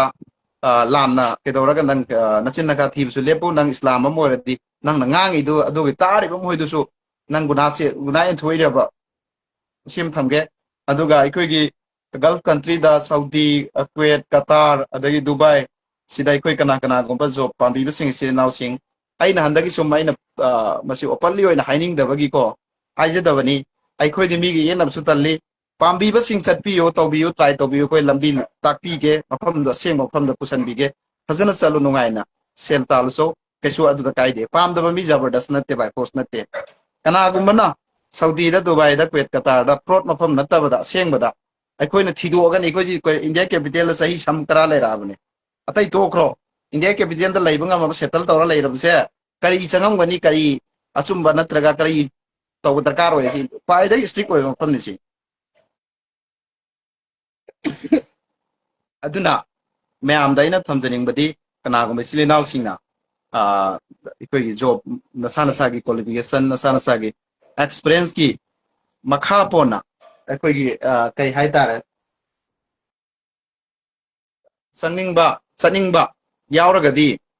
ꯑꯗꯨꯝ ꯑꯩꯈꯣꯏꯗ ꯀꯩꯗꯧꯕꯤꯔꯛꯑꯣ ꯀꯟꯇꯦꯛ ꯇꯧꯕꯤꯔꯛꯑꯣ ꯑꯩꯒꯤ ꯅꯝꯕꯔꯁꯨ ꯑꯗꯨꯝ ꯍꯥꯞꯆꯕꯅꯤ ꯏꯁꯥꯒꯤ ꯑꯦꯛꯁꯄꯤꯔꯤꯌꯦꯟꯁ ꯂꯩꯇꯅ ꯍꯦꯛꯇ ꯃꯦꯅꯦꯖꯔ ꯑꯣꯏꯒꯦ ꯑꯗꯨ ꯑꯣꯏꯒꯦ ꯑꯗꯨꯗꯒꯤ ꯅꯠꯇ꯭ꯔꯒꯅ ꯑꯗꯨ ꯌꯥꯔꯣꯏ ꯗ꯭ꯔꯥꯏꯚꯔꯗ ꯃꯌꯥꯝ ꯀꯧꯔꯤ ꯑꯗꯒꯤ ꯇ꯭ꯔꯦꯛꯇꯔꯒꯤ ꯀꯧꯔꯤ ꯑꯗꯩ ꯑꯇꯣꯞ ꯑꯇꯣꯞ ꯃꯌꯥꯝ ꯑꯃꯅꯦ ꯑꯩꯗꯤ ꯁꯨꯃꯥꯏꯅ ꯖꯣꯕꯀꯤ ꯍꯂꯥꯎꯅ ꯂꯥꯎꯕꯁꯨ ꯍꯩꯇꯦ ꯑꯦꯗꯚꯔꯇꯥꯏꯁ ꯇꯧꯕꯁꯨ ꯍꯩꯇꯦ ꯑꯩꯈꯣꯏꯗꯤ ꯑꯩꯗꯤ ꯆꯨꯝꯅ ꯂꯥꯛꯄꯗꯣ ꯑꯗꯨꯝ ꯊꯥꯒꯠꯂꯛꯏꯗꯣ ꯂꯣꯏꯔꯦ ꯃꯗꯨꯗ ꯑꯩ ꯁꯥꯎꯗꯤꯗ ꯁꯨꯃꯥꯏꯅ ꯑꯩꯈꯣꯏꯒꯤ ꯗ꯭ꯔꯥꯏꯚꯔꯒꯤ ꯑꯁꯨꯛ ꯀꯧꯔꯤ ꯑꯗꯨ ꯁꯤꯅꯤꯅ ꯑꯦꯗꯚꯔꯇꯥꯏꯁ ꯌꯥꯝꯅ ꯇꯧꯕꯗꯣ ꯑꯗꯨꯁꯨ ꯍꯩꯇꯦ ꯑꯩꯈꯣꯏꯗꯤ ꯑꯦꯛꯖꯦꯛꯂꯤ ꯆꯦ ꯑꯗꯨꯗ ꯂꯥꯛꯄ ꯃꯣꯏꯅ ꯑꯣꯐꯤꯁꯅ ꯅꯣꯇꯤꯁ ꯊꯣꯛꯂꯛꯄꯗꯣ ꯃꯗꯨ ꯑꯩꯅ ꯊꯥꯗꯣꯛꯄꯅꯤ ꯅꯈꯣꯏ ꯄꯥꯝꯃꯗꯤ ꯆꯠꯄꯤꯌꯣꯅ ꯑꯩ ꯀꯩꯅꯣꯝ ꯍꯥꯏꯒꯦ ꯔꯖꯥ ꯚꯥꯏ ꯍꯥꯏꯕꯤꯌꯨ ꯃꯁꯦꯜ ꯍꯣꯠꯅꯕꯗ ꯑꯇꯥꯡꯕꯁꯤꯡ ꯇꯥꯕ ꯑꯁꯤ ꯇꯝꯄꯥꯛꯃꯌꯨꯝ ꯀꯅꯥꯅꯣ ꯕ꯭ꯔꯣ ꯃꯤꯗꯣ ꯃꯩꯇꯩ ꯄꯥꯉꯜꯂꯅ ꯑꯩꯈꯣꯏꯒꯤ ꯅꯁꯤꯔꯨꯁꯦꯜ ꯍꯧꯇꯣꯜꯂꯅ ꯃꯥꯏ ꯃꯃꯤꯡꯁꯤ ꯌꯥꯝꯃꯦ ꯃꯩꯇꯩ ꯄꯥꯉꯜꯁꯨ ꯃꯥ ꯊꯣꯜꯂꯦ ꯑꯗꯒꯤ ꯑꯗꯣ ꯃꯥꯒꯤ ꯃꯌꯥꯝ ꯑꯃ ꯀꯔꯦꯝꯅꯕꯁꯨ ꯌꯥꯎꯔꯤꯀꯣ ꯑꯩꯈꯣꯏ ꯊꯦꯡꯅꯩ ꯃꯌꯥꯝ ꯑꯃ ꯑꯩꯈꯣꯏꯒꯤ ꯕꯥꯕꯥꯖꯤꯒꯤ ꯃꯟꯗꯤꯔꯒꯤ ꯏꯁꯩ ꯔꯥꯝꯒꯤ ꯏꯁꯩꯒ ꯍꯥꯞꯆꯜꯂꯒ ꯊꯥꯗꯣꯛꯅꯕꯁꯨ ꯌꯥꯎꯔꯤ ꯑꯇꯣꯞ ꯑꯇꯣꯞꯄ ꯑꯦꯀꯥꯎꯟꯗ ꯃꯥꯁꯤ ꯈꯔ ꯀꯩꯗꯧꯔꯒꯁꯨ ꯂꯥꯛꯄ ꯃꯥꯁꯦ ꯀꯣꯛꯁꯤꯁꯨ ꯕꯦꯔꯥ ꯈꯔ ꯂꯩꯕ ꯃꯥꯜꯂꯦ ꯑꯩꯒꯤ ꯋꯥꯈꯜꯗꯀꯣ ꯃꯆꯤꯟ ꯃꯈꯥꯁꯦ ꯑꯗꯨꯛꯀꯤ ꯃꯇꯤꯛ ꯁꯣꯁꯤꯌꯦꯜ ꯃꯤꯗꯤꯌꯥꯁꯤꯗ ꯃꯆꯥ ꯃꯁꯨ ꯌꯦꯡꯉꯝꯒꯅꯤ ꯃꯃꯥ ꯌꯦꯡꯉꯝꯒꯅꯤ ꯃꯇꯩ ꯃꯄꯣꯛ ꯌꯦꯡꯉꯝꯒꯅꯤ ꯃꯆꯦ ꯃꯆꯜ ꯌꯦꯡꯉꯝꯒꯅꯤ ꯑꯗꯨ ꯀꯔꯤꯝ ꯏꯀꯥꯏ ꯏꯊꯤ ꯂꯩꯇꯦ ꯃꯉꯣꯟꯗ ꯀꯅꯥꯅꯣ ꯖꯣꯏꯟ ꯔꯥꯖꯥ ꯚꯥꯏ ꯑꯩꯁꯤ ꯑꯗꯨꯅ ꯃꯤꯌꯥꯝꯗ ꯑꯩꯅ ꯊꯝꯖꯅꯤꯡꯕꯗꯤ ꯑꯦꯅꯤ ꯃꯇꯝꯗ ꯃꯤꯌꯥꯝꯒꯤꯗꯃꯛꯅꯤ ꯊꯣꯛꯂꯛꯏꯁꯤ ꯑꯩꯈꯣꯏꯗꯤ ꯍꯧꯖꯤꯛ ꯆꯣꯞꯄ ꯌꯥꯕ ꯁꯣꯏꯕ ꯌꯥꯕ ꯅꯠꯇꯦ ꯑꯗꯨꯅ ꯌꯥꯝꯅꯁꯨ ꯂꯨꯏ ꯌꯥꯝꯅꯁꯨ ꯀꯤ ꯃꯤꯌꯥꯝꯒꯤ ꯊꯕꯛ ꯇꯧꯕ ꯑꯗꯨꯅ ꯀꯅꯥꯒꯨꯝꯕꯅ ꯁꯥꯎꯗꯤ ꯗꯨꯕꯥꯏꯒꯤ ꯑꯩꯒꯤ ꯄꯣꯁꯇ ꯍꯧꯖꯤꯛ ꯑꯃꯨꯛ ꯑꯩ ꯁꯤ ꯃꯇꯨꯡꯗ ꯑꯩ ꯔꯤꯄꯣꯁט ꯇꯧꯔꯛꯀꯦ ꯑꯩꯗꯤ ꯑꯦꯛꯁꯄ꯭ꯂꯦꯅꯦꯁꯟ ꯑꯗꯒꯤ ꯑꯦꯗꯚꯔꯇꯥꯏꯁ ꯇꯧꯕ ꯌꯥꯝ ꯍꯩꯇꯦ ꯄꯥꯝꯕꯤꯕ ꯂꯩꯔꯗꯤ ꯍꯣꯇꯦꯜꯒꯤ ꯋꯦꯇꯔ ꯍꯦꯜꯄꯔꯗ ꯍꯧꯖꯤꯛ ꯂꯧꯔꯤꯕ ꯑꯗꯒꯤ ꯑꯩꯈꯣꯏꯒꯤ ꯀꯔꯤꯗ ꯗ꯭ꯔꯥꯏꯚꯔꯒꯤ ꯂꯧꯔꯤꯕ ꯑꯗꯒꯤ ꯑꯩꯈꯣꯏꯒꯤ ꯑꯇꯣꯞ ꯑꯇꯣꯞꯄ ꯃꯌꯥꯝ ꯑꯃ ꯂꯧꯔꯤꯀꯣ ꯃꯗꯨꯒꯤ ꯄꯣꯁꯁꯤꯡꯗꯨꯗ ꯑꯄꯥꯝꯕ ꯈꯟꯕꯤꯔꯒ ꯀꯣꯟꯇꯦꯛ ꯇꯧꯕꯤꯔꯛꯑꯣ ꯑꯉꯝꯕ ꯃꯇꯦꯡ ꯄꯥꯡꯖꯒꯦ ꯑꯗꯨꯒ ꯃꯌꯥꯝꯁꯨ ꯑꯩꯈꯣꯏꯒꯤ ꯃꯅꯤꯄꯨꯔꯗꯗꯤ ꯂꯩꯇ ꯂꯥꯏꯔꯕ ꯃꯁꯤꯡ ꯊꯤꯉꯝꯗꯅ ꯂꯩꯕ ꯁꯔꯀꯥꯔꯒꯤ ꯖꯣꯕꯇꯤ ꯌꯥꯝ ꯐꯪꯗꯕ ꯂꯩꯕꯥꯛꯁꯤ ꯋꯥꯕꯅꯤꯅ ꯀꯅꯥꯒꯨꯝꯕ ꯏꯅꯥꯎ ꯏꯆꯥ ꯏꯅꯥꯎ ꯑꯗꯒꯤ ꯏꯌꯥꯝꯕꯁꯤꯡ ꯆꯠꯅꯤꯡꯕ ꯂꯩꯔꯒꯗꯤ ꯅꯁꯥ ꯅꯁꯥꯒꯤ ꯑꯦꯛꯁꯄꯤꯔꯤꯌꯦꯟꯁꯇꯨꯒꯤ ꯃꯇꯨꯡ ꯏꯟꯅ ꯖꯣꯕꯁꯤꯡꯗꯨ ꯈꯟꯕꯤꯌꯨ ꯑꯗꯨꯒ ꯑꯩꯈꯣꯏꯗ ꯀꯣꯟꯇꯦꯛ ꯇꯧꯕꯤꯔꯣ ꯑꯉꯝꯕ ꯃꯇꯦꯡ ꯄꯥꯡꯒꯦ ꯅꯨꯡꯉꯥꯏꯅ ꯆꯠꯄꯤꯌꯨ ꯁꯤꯅꯤ ꯑꯁꯦꯡꯕ ꯃꯐꯝꯅꯤꯁꯤ ꯃꯤ ꯃꯌꯥꯝ ꯑꯃ ꯑꯩꯈꯣꯏꯒꯤ ꯄ꯭ꯔꯨꯐ ꯏꯚꯤꯗꯦꯟꯁ ꯄꯤꯕ ꯌꯥꯕ ꯃꯌꯥꯝ ꯑꯃ ꯂꯩꯈ꯭ꯔꯕ ꯃꯇꯨꯡꯗ ꯑꯩꯒꯤ ꯃꯤ ꯃꯌꯥꯝ ꯁꯥꯎꯗꯤꯗ ꯂꯩꯔꯕ ꯁꯨꯃꯥꯏꯅ ꯁꯤꯁꯤꯅ ꯁꯤ ꯁꯛꯁꯦꯁ ꯑꯣꯏꯈ꯭ꯔꯦ ꯈꯪꯉꯀꯥꯟꯗꯅꯤ ꯑꯩꯈꯣꯏꯅ ꯁꯣꯁꯤꯌꯦꯜ ꯃꯤꯗꯤꯌꯥꯗ ꯑꯣꯄꯟ ꯊꯥꯗꯣꯔꯛꯏꯕ ꯇꯧꯔꯛꯏꯁꯤꯡꯁꯤ ꯊꯤꯖꯟꯗꯕꯤꯗ ꯔꯤꯌꯥꯎꯁꯗꯤꯟꯅ ꯊꯕꯛ ꯇꯧꯗꯦ ꯑꯩꯅ ꯑꯣꯜ ꯃꯅꯤꯄꯨꯔꯤ ꯑꯦꯟꯇꯔꯄ꯭ꯔꯥꯏꯖꯦꯁ ꯇꯧꯔꯝꯕ ꯃꯇꯝꯗꯁꯨ ꯃꯦꯅꯦꯖꯤꯡ ꯗꯥꯏꯔꯦꯛꯇꯔ MD ꯍꯥꯏꯕꯁꯦ ꯃꯐꯝ ꯈꯨꯗꯤꯡꯃꯛꯇ ꯆꯠꯂꯒ ꯍꯔꯤꯌꯥꯅꯥꯗꯁꯨ ꯆꯠꯇꯕ ꯂꯩꯇꯦ ꯖꯔꯈꯟ ꯆꯠꯇꯕ ꯂꯩꯇꯦ ꯑꯗꯒꯤ ꯒꯨꯖꯔꯥꯠ ꯆꯠꯇꯕ ꯂꯩꯇꯦ ꯑꯗꯨꯗꯒꯤ ꯕꯦꯡꯒ꯭ꯂꯣꯔ ꯆꯠꯇꯕ ꯂꯩꯇꯦ ꯆꯦꯟꯅꯥꯏ ꯆꯠꯇꯕ ꯂꯩꯇꯦ ꯃꯐꯝ ꯃꯐꯝꯗ ꯆꯠꯂꯒ ꯀꯝꯄꯅꯤꯗꯨ ꯐꯥꯎꯕ ꯈꯨꯠ ꯁꯝꯅ ꯄꯨꯔꯒ ꯊꯤꯜꯂꯝꯕ ꯉꯥꯛꯇꯅꯤ ꯔꯤꯌꯥꯖꯗꯤꯟ ꯕꯣꯒꯤ ꯃꯌꯨꯝꯅ ꯑꯗꯣ ꯉꯁꯤꯗꯤ ꯂꯩꯕꯥꯛꯀꯤ ꯃꯤꯁꯤ ꯃꯤꯅꯥꯗ ꯀꯔꯤꯒꯨꯝꯕ ꯈꯔ ꯉꯥꯡꯉꯨꯕꯗꯒꯤ ꯑꯩꯈꯣꯏꯁꯨ ꯃꯌꯥꯝ ꯑꯃ ꯑꯗꯨꯒꯤ ꯌꯦꯛꯅꯕ ꯑꯣꯏꯅ ꯎꯅꯕꯁꯨ ꯌꯥꯎꯏ ꯃꯗꯨꯗ ꯃꯌꯥꯝ ꯑꯩꯈꯣꯏꯁꯨ ꯏꯟꯇꯔꯦꯁ ꯗꯥꯎꯟ ꯇꯧꯈꯤꯗꯅ ꯃꯌꯥꯝ ꯇꯧꯗ꯭ꯔꯦ ꯑꯗꯣ ꯍꯟꯗꯛ ꯃꯄꯥꯟ ꯂꯝꯒꯤ ꯑꯥꯎꯠ ꯑꯣꯐ ꯀꯟꯇ꯭ꯔꯤꯗ ꯑꯩꯈꯣꯏ ꯏꯆꯤꯜ ꯏꯅꯥꯎ ꯃꯌꯥꯝꯁꯤꯅꯁꯨ ꯑꯩꯉꯣꯟꯗ ꯍꯥꯏꯔꯛꯄꯗꯨꯗ ꯑꯐꯕ ꯖꯣꯕ ꯍꯥꯏꯕꯤꯔꯛꯑꯣ ꯍꯥꯏꯕꯗꯨꯗ ꯑꯩꯅꯁꯨ ꯃꯗꯨꯗꯤ ꯃꯌꯥꯝ ꯑꯃ ꯂꯥꯛꯄꯁꯤ ꯃꯌꯥꯝꯁꯤꯒꯤ ꯑꯩꯒꯤ ꯈꯪꯅꯕ ꯂꯩꯔꯤꯁꯤꯗꯤ ꯃꯁꯤ ꯑꯩ ꯆꯞ ꯆꯥꯕ ꯇꯤꯟꯅꯔꯒꯦ ꯃꯐꯝꯗꯨ ꯆꯠꯂꯒ ꯃꯌꯥꯝꯗ ꯃꯁꯤ ꯄꯤꯕ ꯌꯥꯕ ꯑꯣꯏꯔꯗꯤ ꯃꯁꯤꯒꯤ ꯖꯣꯕꯁꯤꯡꯁꯦ ꯑꯩ ꯃꯌꯥꯝꯗ ꯊꯨꯡꯍꯟꯒꯦ ꯃꯌꯥꯝ ꯆꯠꯄꯒꯤ ꯑꯣꯄꯣꯔꯆꯨꯅꯤꯇꯤꯁꯤꯡꯁꯦ ꯑꯩ ꯇꯥꯛꯄꯤꯒꯦꯅ ꯑꯩ ꯑꯗꯨꯗ ꯇꯥꯛꯂꯛꯄꯅꯦꯕ ꯔꯤꯖꯨ ꯁꯥꯅꯤ ꯑꯣꯏꯔꯗꯤ ꯑꯗꯨꯒꯤ ꯃꯤ ꯑꯗꯨꯒ ꯃꯥ ꯀꯩꯗꯧꯔꯒꯦ ꯌꯥꯝꯅ ꯀꯔꯤꯁꯨ ꯇꯧꯗꯦꯗ ꯑꯗꯨꯅ ꯁꯨꯃꯥꯏꯅ ꯑꯩꯈꯣꯏꯒꯤ ꯁꯣꯁꯤꯌꯦꯜ ꯃꯤꯗꯤꯌꯥꯁꯤꯗ ꯚ꯭ꯌꯨꯋꯔ ꯇꯥꯟꯅꯕ ꯃꯆꯤꯟ ꯃꯈꯥ ꯊꯤꯕ ꯁꯨꯝꯕꯁꯤꯗ ꯁꯞꯄꯣꯔꯠ ꯇꯧꯁꯟꯒꯅꯣ ꯏꯆꯤꯜ ꯏꯅꯥꯎꯁꯤꯡ ꯁꯤꯕ ꯍꯥꯏꯁꯤ ꯅꯣꯡꯃ ꯋꯥꯟ ꯗꯦ ꯁꯤꯔꯗꯕꯅꯤꯀꯣ ꯁꯤꯌꯣꯔ ꯗꯥꯏ ꯑꯗꯨꯅ ꯁꯤꯕꯒꯤ ꯋꯥꯈꯜ ꯈꯟꯁꯤ ꯃꯥꯟꯅꯕ ꯌꯥꯗꯦꯅꯁꯨ ꯑꯩꯈꯣꯏꯁꯤ ꯁꯨꯝ ꯈꯥꯡꯉ ꯂꯩꯕ ꯌꯥꯗꯦ ꯂꯥꯏꯚ ꯊꯥꯗꯅ ꯑꯗꯨꯗꯩ ꯑꯃꯃꯝ ꯇꯧ ꯑꯊꯤ ꯋꯥꯔꯦꯝ ꯇꯧꯗꯅ ꯃꯆꯤꯟ ꯃꯈꯥ ꯊꯤꯗꯅ ꯑꯀꯥꯝ ꯑꯄꯦꯠ ꯉꯥꯡꯗꯅ ꯁꯨꯝꯕ ꯇꯧꯔꯤꯁꯤꯡꯁꯤꯗ ꯑꯩꯈꯣꯏ ꯐꯣꯂꯣ ꯇꯧꯁꯜꯂꯒ ꯃꯈꯣꯏꯒꯤ ꯚꯤꯗꯤꯑꯣꯗꯨ ꯚꯥꯏꯔꯦꯜ ꯑꯣꯏꯍꯜꯂꯒ ꯃꯗꯨ ꯒꯨꯅꯥ ꯌꯦꯟꯕ ꯇꯥꯒꯅꯤ ꯃꯗꯨꯗ ꯐꯣꯂꯣ ꯇꯧꯔꯤꯕ ꯁꯞꯄꯣꯔꯠ ꯇꯧꯔꯤꯕ ꯀꯃꯦꯟ ꯇꯧꯔꯤꯕ ꯁꯤꯌꯥꯔ ꯇꯧꯔꯤꯕ ꯑꯦꯚ꯭ꯔꯤ ꯑꯣꯜ ꯒꯨꯅꯥ ꯄꯨꯒꯅꯤꯀꯣ ꯑꯗꯨꯅ ꯃꯈꯣꯏꯒꯨꯝꯕꯁꯤꯒꯤ ꯐꯦꯁꯕꯨꯛ ꯄꯦꯖ ꯑꯣꯏꯒꯦꯔꯥ ꯌꯨꯇꯨꯕ ꯑꯣꯏꯒꯦꯔꯥ ꯃꯁꯤꯗꯤ ꯑꯩꯈꯣꯏ ꯃꯈꯣꯏꯁꯤꯗꯤ ꯌꯦꯡꯉꯣꯏꯗꯕꯅꯤ ꯑꯟꯐꯣꯂꯣ ꯇꯧꯊꯣꯛꯀꯗꯕꯅꯤ ꯀꯥꯟꯅꯗꯕ ꯄꯣꯠꯅꯤ ꯃꯣꯏꯁꯦ ꯁꯞꯄꯣꯔꯠ ꯇꯧꯕꯗ ꯒꯨꯅꯥꯅꯤ ꯑꯗꯨꯒꯤ ꯃꯤ ꯑꯗꯨꯒ ꯃꯥꯟꯅꯒꯅꯨ ꯌꯥꯝꯅ ꯐꯠꯇꯕ ꯃꯤꯅꯤ ꯃꯥꯅꯦ ꯃꯥꯟꯅꯗꯦ ꯅꯍꯥꯟꯗꯩꯁꯨ ꯑꯩ ꯃꯥꯟꯅꯗꯦ ꯃꯥꯅ ꯇꯧꯔꯛꯏꯕ ꯑꯩ ꯃꯥꯏ ꯐꯣꯇꯣ ꯑꯃꯁꯨ ꯅꯞꯇꯦꯅ ꯃꯥꯏ ꯃꯌꯥꯝ ꯑꯃ ꯂꯩ ꯃꯥꯅ ꯃꯆꯤꯟ ꯊꯤꯕ ꯑꯉꯥꯡ ꯃꯆꯥ ꯂꯩꯁꯥꯕꯤ ꯃꯆꯥꯗꯨꯗꯁꯨ ꯃꯥꯅ ꯔꯤꯌꯦꯛ ꯇꯧꯔꯝꯃꯦꯅ ꯀꯠꯇꯨ ꯀꯔꯟ ꯉꯥꯡꯅꯕ ꯌꯥꯝ ꯂꯩ ꯃꯥꯒꯤ ꯑꯩꯉꯣꯟꯗ ꯃꯌꯥꯝ ꯊꯥꯖꯤꯜꯂꯛꯏꯅꯦ ꯀꯁꯥꯔꯗꯒꯤ ꯏꯆꯤꯜ ꯏꯅꯥꯎ ꯅꯨꯡꯁꯤꯕꯁꯤꯡꯅꯁꯨ ꯑꯩꯕꯨ ꯅꯨꯡꯁꯤꯕꯤꯕ ꯏꯆꯤꯜ ꯏꯅꯥꯎꯅ ꯃꯌꯥꯝ ꯊꯥꯔꯛꯏ ꯃꯥꯏ ꯅꯝꯕꯔ A to Z ꯃꯥꯒꯤ ꯂꯣꯏꯅ ꯃꯥꯒꯤ ꯐꯦꯃꯤꯂꯤ ꯕꯦꯛꯒ꯭ꯔꯥꯎꯟ ꯍꯥꯏꯔꯛꯇ꯭ꯔꯕꯅꯦ ꯃꯥꯁꯤ ꯀꯔꯝꯍꯥꯏꯅ ꯍꯤꯡꯕꯅꯣ ꯁꯤ ꯑꯗꯣ ꯑꯩꯈꯣꯏ ꯉꯁꯤꯕꯨ ꯉꯥꯡꯗꯦ ꯃꯗꯨ ꯃꯥꯏ ꯐꯦꯃꯤꯂꯤꯒ ꯃꯔꯤ ꯂꯩꯅꯗꯦ ꯃꯥꯅ ꯇꯧꯗꯦ ꯑꯦꯂꯦꯛꯁ ꯕ꯭ꯔꯣꯗꯔ ꯑꯉꯥꯡ ꯃꯆꯥ ꯋꯥꯈꯜ ꯌꯥꯎꯗꯕ ꯃꯈꯣꯏꯒ ꯑꯣꯟꯁꯤꯟꯅꯗꯨꯅ ꯃꯇꯝ ꯃꯥꯡꯍꯟꯗꯨꯅ ꯇꯥꯗ꯭ꯔꯣ ꯍꯣꯏ ꯑꯦꯂꯦꯛꯁ ꯂꯤꯅꯥ ꯆꯨꯝꯃꯦ ꯑꯗꯨꯁꯨ ꯑꯗꯨꯒꯤ ꯃꯤ ꯑꯗꯨꯒ ꯃꯥꯟꯅꯒꯅ ꯍꯣꯏ ꯃꯥꯟꯅꯔꯣꯏ ꯕ꯭ꯔꯣ ꯀꯁꯥꯔꯒꯤ ꯃꯤ ꯑꯌꯥꯝꯕ ꯁꯥꯎꯗꯤ ꯑꯔꯥꯕꯤꯌꯥꯗ ꯖꯣꯕ ꯇꯧꯗꯅ ꯂꯩꯔ ꯃꯥꯜꯂꯦ ꯂꯩ ꯃꯣꯏꯒꯤ ꯑꯃ ꯂꯩ ꯃꯣꯏ ꯁꯦꯡꯅ ꯍꯥꯏꯔꯀꯥꯟꯗ ꯁꯥꯎꯗꯤꯗꯁꯨ ꯑꯃ ꯂꯩ ꯃꯔꯝꯗꯤ ꯒꯕꯔꯃꯦꯟꯒꯤ ꯑꯩꯈꯣꯏꯒꯤ ꯃꯅꯤꯄꯨꯔꯗ ꯇꯧꯔꯤꯕ ꯖꯣꯕ ꯑꯗꯨꯃꯥꯏꯅ ꯃꯣꯏ ꯀꯁꯥꯔꯗ ꯑꯁꯥꯝꯗ ꯂꯩꯇꯦ ꯊꯣꯏꯅ ꯒꯕꯔꯃꯦꯟ ꯏꯝꯄ꯭ꯂꯣꯏ ꯂꯩꯇꯦ ꯑꯗꯨꯅ ꯃꯈꯣꯏꯒꯤ ꯏꯝꯄ꯭ꯂꯣꯏꯒꯤ ꯑꯗꯨꯛꯀꯤ ꯃꯇꯤꯛ ꯂꯥꯏꯔꯤꯛ ꯂꯥꯏꯁꯨꯗ ꯌꯥꯝꯅ ꯁꯣꯠꯊꯕ ꯏꯖꯨꯀꯦꯁꯟꯗ ꯂꯥꯏꯔꯤꯛ ꯂꯥꯏꯁꯨꯁꯤꯅꯤ ꯌꯥꯝ ꯁꯣꯠꯊꯔꯤꯁꯦ ꯑꯩ ꯍꯟꯗꯛ ꯆꯠꯂꯨꯕꯗ ꯈꯪꯕꯅꯤꯀோ ꯍꯧꯖꯤꯛꯇꯤ ꯈꯔ ꯐꯒꯠꯂꯛꯑꯦ ꯏꯅꯥꯎ ꯂꯥꯏꯔꯤꯛ ꯂꯥꯏꯁꯨ ꯍꯩꯕ ꯃꯌꯥꯝ ꯑꯃ ꯍꯧꯖꯤꯛꯇꯤ ꯊꯣꯛꯂꯛꯑꯦ ꯑꯗꯨꯅ ꯍꯧꯖꯤꯛ ꯀꯁꯥꯔꯗ ꯍꯧꯖꯤꯛ ꯂꯩꯔꯤꯕ ꯍꯧꯖꯤꯛꯀꯤ ꯅꯁꯤꯔ ꯑꯣꯏꯁꯅꯨ ꯃꯣꯏꯁꯦ ꯑꯟꯏꯗꯨꯀꯦꯇꯦꯠ ꯉꯥꯛꯇꯅꯤ ꯂꯥꯏꯔꯤꯛ ꯂꯥꯏꯁꯨ ꯃꯁꯥꯗ ꯌꯥꯎꯗꯕ ꯑꯗꯨꯅ ꯀ꯭ꯋꯥꯂꯤꯐꯤꯀꯦꯁꯟꯗꯨ ꯌꯥꯎꯗꯕꯅꯦꯅ ꯉꯥꯡꯉꯣꯏ ꯃꯁꯤ ꯑꯞ ꯇꯨ ꯗꯦꯠ ꯃꯁꯤ ꯑꯩ ꯀꯔꯝꯍꯥꯏꯅ ꯑꯩꯅ ꯁꯤꯖꯤꯟꯅꯔꯤꯕꯁꯤ ꯀꯔꯤ ꯂꯦꯡꯒ꯭ꯋꯦꯖꯅꯣ ꯃꯁꯤ ꯃꯤꯌꯥꯝꯅ ꯂꯤꯁꯅꯤꯡ ꯃꯤꯌꯥꯝꯅ ꯇꯥꯔꯒ ꯀꯔꯤ ꯐꯥꯎꯒꯅꯤ ꯀꯔꯤ ꯔꯤꯌꯦꯛ ꯑꯣꯏꯒꯅꯤ ꯃꯁꯤ ꯑꯩꯅ ꯉꯥꯡꯊꯣꯛꯏꯁꯤ ꯒꯨꯅꯥ ꯄꯨꯒꯗ꯭ꯔꯥ ꯄꯨꯔꯣꯏꯗ꯭ꯔꯥ ꯑꯗꯨ ꯃꯉꯣꯟꯗ ꯊꯤꯡꯀꯤꯡ ꯂꯩꯇꯕ ꯑꯜꯂꯥ ꯕꯤꯜꯂꯥ ꯀꯔꯤꯝ ꯀꯤꯗꯕꯤꯗ ꯉꯥꯡꯕ ꯑꯗꯨꯅꯅꯤ ꯑꯩꯈꯣꯏꯗꯒꯤ ꯅꯣꯡꯃꯇ ꯃꯆꯤꯟ ꯊꯤꯕ꯭ꯔꯅꯤ ꯀꯅꯥꯒꯨꯝꯕ ꯑꯃꯗ ꯑꯩꯈꯣꯏꯁꯨ ꯅꯨꯡꯇꯤꯒꯤ ꯋꯥ ꯉꯥꯡꯕꯒꯨꯝ ꯉꯥꯡꯉꯤ ꯂꯩꯕꯥꯛꯀꯤ ꯊꯣꯛꯄꯗ ꯉꯥꯡꯉꯤꯕꯅꯤ ꯑꯗꯣ ꯃꯥ ꯑꯗꯨꯃꯥꯏꯅ ꯇꯧꯔ ꯂꯩꯕꯅꯤ ꯃꯥꯟꯅꯕ ꯌꯥꯗꯦ ꯑꯁꯤ ꯌꯥꯝ ꯆꯨꯝꯃꯦ ꯕ꯭ꯔꯣ ꯊꯦꯡꯛ ꯌꯨ ꯑꯗꯨꯅ ꯑꯩꯈꯣꯏꯒꯤ ꯏꯆꯤꯜ ꯏꯅꯥꯎꯁꯤꯡ ꯍꯧꯖꯤꯛ ꯃꯇꯝꯁꯤ ꯌꯥꯝꯅ ꯂꯨꯏ ꯑꯩꯁꯨ ꯃꯤꯁꯨꯅꯤ ꯍꯧꯖꯤꯛ ꯃꯇꯝꯗ ꯑꯩꯒꯤ ꯃꯤꯠꯁꯤ ꯀꯣꯠꯊꯣꯛꯑꯒ ꯅꯪꯉꯣꯟꯗ ꯍꯥꯞꯄꯒꯦ ꯍꯥꯏꯕ ꯃꯇꯝꯗꯨꯅꯤ ꯑꯆꯨꯝꯕ ꯆꯠꯄ ꯃꯤꯗꯨꯅꯕꯨ ꯃꯤꯊꯥꯅꯕꯤꯗꯦ ꯑꯔꯥꯟꯕ ꯇꯧꯔꯤꯕ ꯃꯤꯁꯤꯡꯁꯤꯅ ꯃꯤꯊꯥꯅꯩ ꯈꯔ ꯃꯆꯤꯟ ꯊꯤꯔꯕ ꯈꯔ ꯐꯤꯖꯦꯠ ꯐꯤꯒꯥꯏ ꯁꯦꯠꯂꯕ ꯑꯗꯨꯒꯨꯝꯕꯗꯨꯅ ꯚꯥꯏꯔꯦꯜ ꯆꯠꯂꯤ ꯑꯩꯈꯣꯏꯒꯤ ꯄꯣꯠꯁꯤ ꯍꯧꯖꯤꯛꯁꯨ ꯑꯩꯒꯤꯁꯤꯗꯤ ꯔꯤꯄꯣꯔꯠ ꯇꯧꯁꯜꯂ ꯂꯩꯔꯤꯃꯦ ꯑꯩ ꯐꯦꯁꯕꯨꯛ ꯀꯛꯈ꯭ꯔꯁꯨ ꯗꯔꯀꯥꯔ ꯂꯩꯇꯦ ꯑꯩ ꯐꯦꯁꯕꯨꯛꯁꯤ ꯍꯧꯖꯤꯛꯁꯨ ꯔꯤꯄꯣꯔꯠ ꯇꯧꯔ ꯂꯩꯔꯤꯕꯅꯦꯕ ꯍꯟꯗꯣꯛꯄ ꯅꯠꯇ꯭ꯔꯤ ꯔꯤꯄꯣꯔꯠꯇꯣ ꯑꯗꯣ ꯑꯩꯈꯣꯏꯗꯗꯤ ꯄꯩꯁꯥ ꯅꯨꯡꯁꯥꯏ ꯀꯔꯤꯝ ꯂꯩꯇꯦ ꯃꯣꯏꯗꯧꯅ ꯗꯣꯂꯔ ꯑꯁꯨꯛ ꯂꯥꯛꯑꯦ ꯑꯗꯨ ꯔꯤꯂꯤꯐ ꯀꯦꯝꯗ ꯑꯗꯨꯗ ꯁꯤꯗ ꯑꯩ ꯄꯤꯊꯣꯛꯀꯅꯤ ꯁꯤ ꯇꯧꯒꯅꯤ ꯗꯥꯏꯂꯣग ꯉꯥꯛꯇ ꯇꯧꯔꯒ ꯑꯩꯈꯣꯏꯒꯤ ꯀꯩꯗꯧꯅꯕꯒꯤ ꯇꯧꯔꯤꯗꯣ ꯑꯗꯣ ꯅꯦꯚꯔ ꯑꯦꯚꯔ ꯑꯩ ꯑꯗꯨꯃꯥꯏꯅ ꯇꯧꯒꯗꯕ ꯃꯤꯁꯨ ꯅꯠꯇꯦ ꯑꯩꯒꯤ ꯐꯦꯁꯕꯨꯛꯇ ꯄꯩꯁꯥ ꯂꯥꯛꯑꯦ ꯑꯗꯨ ꯂꯥꯛꯆꯁꯅꯨ ꯂꯥꯛꯇ꯭ꯔꯦ ꯂꯥꯛꯇꯁꯅꯨ ꯀꯔꯤꯝ ꯗꯔꯀꯥꯔ ꯂꯩꯇꯦ ꯑꯗꯨꯗ ꯃꯁꯤꯅ ꯑꯩ ꯑꯁꯨꯛ ꯁꯥꯡꯉ ꯄꯨꯟꯁꯤꯁꯤ ꯐꯦꯁꯕꯨꯛ ꯄꯥꯏꯗ꯭ꯔꯤꯉꯩꯗꯩ ꯍꯤꯡꯉꯛꯑꯕ ꯂꯥꯏꯐꯁꯤ ꯐꯦꯁꯕꯨꯛ ꯄꯥꯏꯗ꯭ꯔꯗꯤ ꯍꯤꯡꯉꯣꯏꯗ꯭ꯔꯣ ꯑꯗꯨꯅ ꯃꯤꯉꯣꯟꯗ ꯀꯅꯥꯒꯨꯝꯕ ꯄꯦꯖ ꯄꯥꯏꯕꯤꯔꯤꯕ ꯑꯗꯨꯗꯒꯤ ꯕ꯭ꯂꯣꯒꯔꯁꯤꯡꯅ ꯑꯇꯩ ꯀꯅꯥ ꯃꯌꯥꯝ ꯑꯪꯀꯜ ꯗ꯭ꯔꯥꯏꯚꯔ ꯂꯩꯔꯤ ꯑꯗꯩ ꯑꯇꯣꯞ ꯑꯇꯣꯞꯄ ꯕ꯭ꯂꯣꯒꯔ ꯃꯌꯥꯝ ꯑꯃ ꯂꯩꯔꯤ 300 ꯌꯧꯕ ꯑꯗꯨ ꯑꯇꯩ ꯃꯌꯥꯝ ꯌꯥꯔ ꯀꯩꯗꯧꯔꯤ ꯑꯗꯨꯅ ꯁꯨꯝꯕ ꯃꯌꯥꯝꯁꯤꯡꯁꯤꯅ ꯑꯩꯈꯣꯏꯒꯤ ꯋꯥꯠ ꯑꯃꯐꯥꯎꯁꯨ ꯍꯥꯏꯗꯦꯕ ꯍꯥꯏꯕꯒꯤ ꯃꯇꯤꯛꯁꯨ ꯂꯩꯇꯦ ꯑꯩꯅ ꯀꯔꯤ ꯀꯅꯥꯒꯤ ꯁꯤ ꯐꯔꯛꯈ꯭ꯔꯒꯦꯕ ꯀꯅꯥ ꯕ꯭ꯂꯣꯒꯔꯗ ꯑꯩꯅ ꯅꯨꯡꯉꯥꯏꯇꯕ ꯅꯠꯇ꯭ꯔꯒ ꯑꯩꯈꯣꯏꯁꯤ ꯐꯣꯇꯣ ꯄꯪꯅꯞꯇ ꯅꯞꯁꯜꯂꯒ ꯀꯅꯥꯒꯨꯝꯕ ꯔꯤꯌꯦꯛꯀ ꯇꯧꯗꯅ ꯑꯩꯈꯣꯏ ꯃꯤꯒꯤ ꯚꯤꯗꯤꯑꯣ ꯀꯣꯄꯤ ꯇꯧꯕ ꯅꯨꯄꯥꯔꯕ ꯑꯩꯈꯣꯏ ꯚꯤꯗꯤꯑꯣ ꯅꯠꯇ꯭ꯔꯕ ꯃꯌꯥꯝꯅ ꯀꯩꯗꯧꯅꯔꯤꯁꯦ ꯑꯩ ꯉꯁꯤ ꯐꯥꯎꯕ ꯏꯒꯣ ꯂꯩꯇꯦ ꯑꯩꯈꯣꯏꯗꯤ ꯑꯩ ꯑꯦꯝ ꯅꯣꯠ ꯄꯔꯐꯦꯛ ꯄꯔꯁꯟ ꯑꯜꯂꯥꯒꯤ ꯅꯕꯤ ꯐꯥꯎ ꯄꯔꯐꯦꯛꯅꯤ ꯍꯥꯏꯔꯝꯕ ꯅꯠꯇꯦ ꯑꯩ ꯃꯇꯤꯛ ꯆꯥꯖꯗꯦ ꯇꯥꯕ ꯌꯥꯔꯦ ꯑꯩꯈꯣꯏꯅ ꯉꯥꯡꯉꯤꯁꯤꯡꯁꯤ ꯂꯧꯁꯟꯕꯤꯌꯣ ꯌꯥꯗ꯭ꯔꯦ ꯏꯒꯅꯣꯔ ꯇꯧꯊꯣꯛꯑꯣ ꯗꯤꯂꯦꯠ ꯇꯧꯊꯣꯛꯑꯣ ꯑꯗꯣ ꯋꯥ ꯆꯕꯦꯡꯁꯨ ꯉꯥꯡꯅꯅꯤꯡꯗꯦ ꯈꯨꯝꯅꯅꯤꯡꯗꯦ ꯑꯗꯨꯅ ꯈꯥꯡꯕꯒꯤ ꯂꯤꯃꯤꯠ ꯀ꯭ꯔꯣꯁ ꯇꯧꯔꯛꯀꯅꯨ ꯅꯪ ꯄꯥꯡꯒꯜꯅꯤ ꯑꯩꯁꯨ ꯄꯥꯡꯒꯜꯅꯤ ꯄꯥꯡꯒꯜ ꯃꯁꯦꯟꯅꯤ ꯑꯗꯨ ꯅꯪꯒꯤ ꯋꯥꯉꯥꯡ ꯁꯉꯥꯡꯗꯨꯗꯤ ꯄꯥꯡꯒꯜꯒꯤ ꯃꯥꯟꯗ꯭ꯔꯦ ꯕꯪꯒꯥꯂꯤ ꯃꯥꯟꯁꯜꯂꯛꯏꯀꯣ ꯑꯗꯨꯝꯁꯨ ꯅꯪꯒꯤ ꯑꯁꯣꯏꯕꯅꯤ ꯐꯖꯅ ꯂꯣꯟꯗꯨ ꯁꯦꯝꯗꯣꯛꯎ ꯃꯅꯤꯄꯨꯔꯒꯤ ꯋꯥ ꯉꯥꯡꯅꯤꯡꯉꯗꯤ ꯃꯅꯤꯄꯨꯔꯒꯤ ꯑꯆꯨꯝꯕ ꯑꯁꯦꯡꯕ ꯔꯤꯌꯦꯜ ꯑꯣꯏꯕ ꯂꯦꯡꯒ꯭ꯋꯦꯖ ꯁꯅꯥꯃꯆꯥ ꯆꯧꯙꯨꯔꯤꯅ ꯉꯥꯡꯉꯤꯕ ꯖꯦꯝꯁꯅ ꯉꯥꯡꯉꯤꯕ ꯇꯥꯕ ꯅꯨꯡꯉꯥꯏꯇ꯭ꯔꯣ ꯁꯅꯥꯃꯆꯥ ꯆꯧꯙꯨꯔꯤꯗꯨꯅ ꯉꯥꯡꯉꯤꯕ ꯂꯩꯕꯥꯛꯀꯤ ꯑꯣꯏꯕꯗꯒ ꯉꯥꯡꯉꯤꯕ ꯁꯅꯥꯃꯆꯥ ꯆꯧꯙꯨꯔꯤꯅ ꯉꯥꯡꯕꯗꯣ ꯌꯥꯝ ꯐꯖꯗ꯭ꯔꯣ ꯏꯅꯥꯎꯗꯨꯅ ꯉꯥꯡꯉꯤꯗꯣ ꯑꯩ ꯑꯗꯨꯝ ꯁꯤꯌꯥꯔ ꯇꯧꯕꯅꯤ ꯅꯨꯄꯥ ꯊꯣꯛꯇ꯭ꯔꯣ ꯃꯥꯅ ꯉꯥꯡꯉꯤꯗꯣ ꯑꯗꯒꯤ ꯖꯦꯝꯁꯅꯒ ꯉꯥꯡꯉꯤꯗꯤ ꯍꯦꯔꯣ ꯃꯥꯟꯗ꯭ꯔꯣ ꯖꯦꯝꯁ ꯃꯁꯛꯅ ꯐꯖꯕꯅꯦ ꯑꯗꯩ ꯋꯥ ꯉꯥꯡꯊꯣꯔꯛꯄꯗ ꯐꯖꯅ ꯆꯛ ꯂꯥꯎꯗ꯭ꯔꯣ ꯖꯦꯝꯁꯅꯒ ꯉꯥꯡꯉꯤꯗꯣ ꯑꯗꯨꯃꯥꯏꯅ ꯅꯨꯄꯥ ꯊꯣꯛꯎ ꯆꯤꯔꯣꯟ ꯆꯠꯂꯒ ꯑꯩꯈꯣꯏꯒꯤ ꯕꯦꯒꯔꯒꯤ ꯇꯥꯏꯞꯇ भिखारीꯒꯤ ꯇꯥꯏꯞꯇ ꯇꯧꯔꯛꯀꯅꯨꯀꯣ ꯅꯪꯒ ꯑꯩꯒ ꯂꯦꯚꯦꯜ ꯃꯥꯟꯅꯗꯦ ꯅꯪ ꯁꯥꯎꯗꯤꯗ ꯅꯌꯨꯝ ꯊꯥꯗꯣꯛꯑꯒ ꯅꯌꯨꯝꯗ ꯀꯩꯗꯧꯗꯕꯤꯗ ꯂꯩꯔꯤꯕ ꯂꯦꯚꯦꯜꯗꯨꯒ ꯑꯩꯈꯣꯏꯗꯤ ꯂꯩꯅꯤꯡꯕ ꯃꯐꯝꯗ ꯏꯟꯗꯤꯌꯥꯒꯤ ꯃꯅꯨꯡꯁꯤꯗ ꯂꯩꯔꯤꯕꯅꯤ ꯈꯦꯠꯅꯕ ꯃꯌꯥꯝ ꯂꯩ ꯂꯦꯚꯦꯜꯗꯨ ꯅꯁꯥ ꯅꯥꯟꯅ ꯈꯜꯂꯒ ꯃꯤ ꯑꯃꯒꯤ ꯃꯊꯛꯇ ꯂꯤꯗꯔ ꯑꯃꯒꯤ ꯃꯊꯛꯇ ꯋꯥ ꯉꯥꯡꯕꯗ ꯀꯔꯤ ꯉꯥꯡꯒꯅꯤ ꯁꯤ ꯐꯖꯅ ꯁꯤꯖꯤꯟꯅꯧ ꯅꯪꯉꯣꯟꯗ ꯉꯁꯤ ꯂꯥꯁ ꯋꯥꯔꯅꯤꯡꯅꯤ ꯁꯤ ꯃꯈꯥ ꯇꯥꯅ ꯀꯩꯗꯧꯔꯛꯀꯅꯣ ꯅꯪ ꯌꯥꯝ ꯍꯦꯟꯃꯜꯂꯕ ꯃꯤꯁꯛꯅꯤ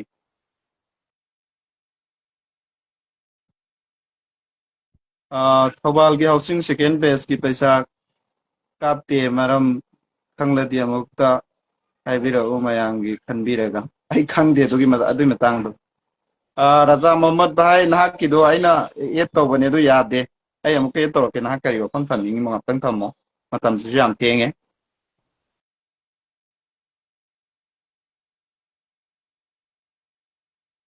ꯑꯗꯨꯅ ꯁꯣꯁꯤꯌꯦꯜꯗ ꯑꯀꯥꯝ ꯑꯄꯦꯠ ꯉꯥꯡꯕꯁꯤꯡꯁꯦ ꯏꯆꯤꯜ ꯏꯅꯥꯎꯁꯤꯡ ꯌꯥꯝꯅ ꯌꯥꯔꯤꯉꯩ ꯇꯣꯛꯄꯤꯌꯨꯀꯣ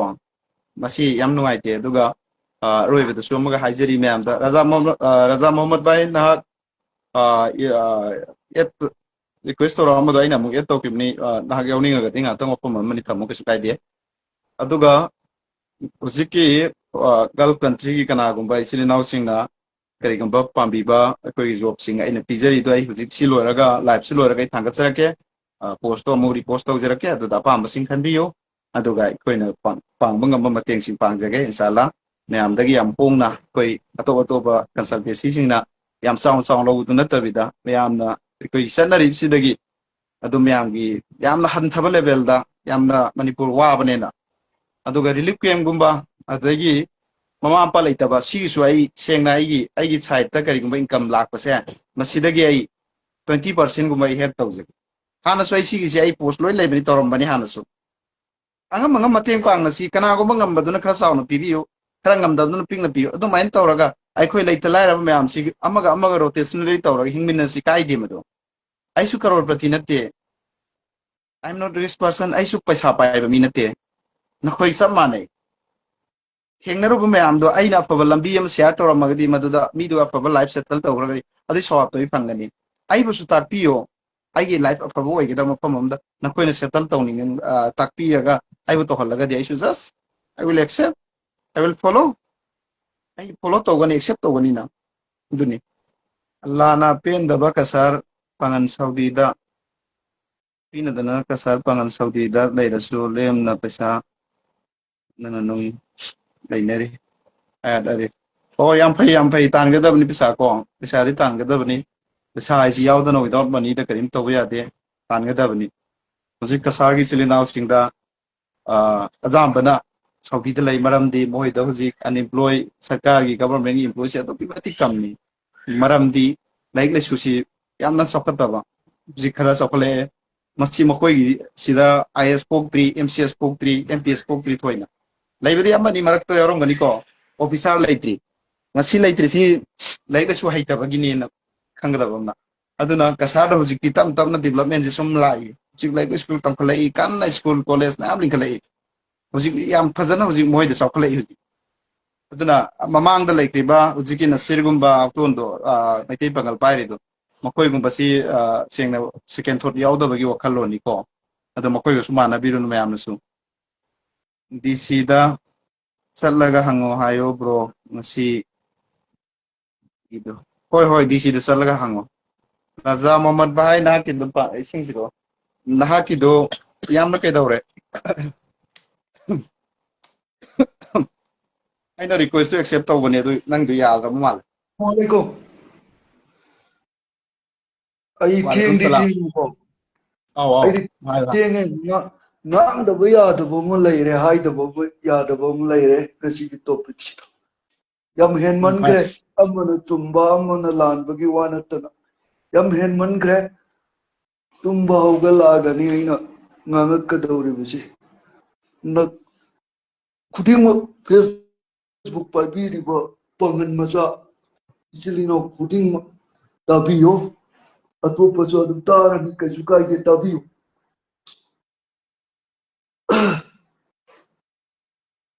maitai pangal hairiba du chayi dinaragade uncle gumbani aikoi gidi mache uncle driver da bhai na kaubani na mache 40-50 gi mi oirani ado aikoi gidi uncle gumbani aikoi phog 30 plus oira avane aduna masida ina haijaningbadi huran bo oisanoba any tawri iba miyama ado huran bo oiramaga su masa yanaraga tawri iba tawnari baneba maduda aingonda huran baduna asokpa hura ma chap chana hura le haibasu aina khangba ngamba natri any miyama aina hekta migi official oiba news nataba Facebook tagi hekta kaino tawraga ma huran banena proof tawraga hekta adugi Facebook tagi phangbaduna tawbase masi ama oiro tawdaba aingonda kaisu sokhalakriyaba hekta apha sabagi mawongda mayambu prajabu kaino tawbagi mawongda tawbadusu aikoi hakchang phayai so sangomsi mak ama pulak thakchan je adum khong amdar kaneba tabiribra au tai mak ama thakchan je sangomsi adum khong amdar kaneba aduna mabu amubu hunba amane hena chumme haibagi misamgi wana amabu banatene raza bhai keno mai gine ai bo fraud scam to where is in halangi paisa gi crore nifu manga ji pithopiyo na praja gi thaurup dai natro lan rasumra ba hoya ba ai keno mai ge ba amabu hai risi histi ai na si canada ai na ai haithi bangang ra ge ba xyz kana gomba no ye Facebook da kari dai kana gomba ma da ai kari to ra ge ba do laiba ki complaint sa gale ji manipur ai kari complaint sa ki lai ra ge ba question ji atau question ji am lui ba mana ngang isida aina complaint sa gale ado irang amadu yaw sa ler ji aina ngasi laurai ba miyang di role mayam solution purakri ba mayam ji loin thi thra ko ai bra ba dui myam sing je akhoi na tawriba activities myam sing je adudi ma communal saga le ayra ma kaino proof putho pungam mari putho alo ayro aduni ma na hai je complaint sagale adagi ai si huran bani adagi scam tawbni si tawbni na aina halan gi pesa halan finance ki pesa praja gi pitok piona praja gi kron khungas loksala lai gi pitok piona hai bada makoina like comment piba kangu duda tolo moi di pesa pia thami mena aduna hai lakpa natro karamba official news tai khabar da yaw krage pro scam tawbagi karamba news ta yaw krage koine aina haigri duni official oiba news channel amadagi phangdana ekta facebook tagi phangaga ekta ngaktang nang si huran bachi oyan kisi ngai gone ai ai gaba adu official oina karamba dc na dc gi kuthang dagi magi istv da adudagi ꯑꯩꯈꯣꯏꯒꯤ ꯃꯅꯤꯄꯨꯔꯒꯤ ꯂꯩꯔꯤꯕ ꯇꯤꯚꯤꯁꯤꯡꯁꯤꯗ ꯌꯥꯎꯔꯛꯈ꯭ꯔꯒꯦꯕ ꯑꯗꯨꯁꯨ ꯐꯔꯦ ꯑꯩꯉꯣꯟꯗ ꯁꯣꯛꯄ꯭ꯔꯩꯕ ꯅꯪꯅ ꯍꯨꯔꯥꯟꯕꯗ ꯑꯩꯅ ꯀꯔꯤꯒꯤꯅꯣꯕ ꯑꯐ ꯁꯥꯔꯒ ꯃꯥꯗꯤ ꯍꯨꯔꯥꯟꯕꯅꯤ ꯇꯧꯔꯨꯅꯨ ꯊꯥꯖꯔꯨꯅꯨ ꯈꯣꯠꯆꯔꯨꯅꯨ ꯍꯥꯏꯔꯤꯁꯤ ꯍꯥꯏꯗꯧꯔꯤꯁꯤ ꯀꯔꯤꯒꯤꯅꯣꯕ nado aikhoi manaba yadre level si aduga rajabai khanggadaba amana aikhoi ngangbasi aikhoi post ama tawbasi mioi mi lak kya na reactionary oirimni yengsallibani aikhoi wahai ama ngangbasi miyam sina nungsiba khangdre ko adudi noina surangani social da youtuber inaw sing page pai video miyam sing sina aikhoi kamela mi ibada kana gumba magi suda aikhoi ni iba matamda adukki matik mi sing sina kaidawri sugum maina ado laire iba ini manipur khaki natana ibal ato state ta laire iba ikoi manipuri lon ngang sing sin myam sibi sumaina laire iba ingonda mana to maina ta pangto ngang ba amna tema manipur history khang su na teba history kang ngang adi phai ba dusu adu na tabida nahal wari sanare sanara ma wari sagramni kasargi ikoi gi umpyo gi president su yawra wari sara ka agi ko lagi hai adu no ngal laire ga muk life thai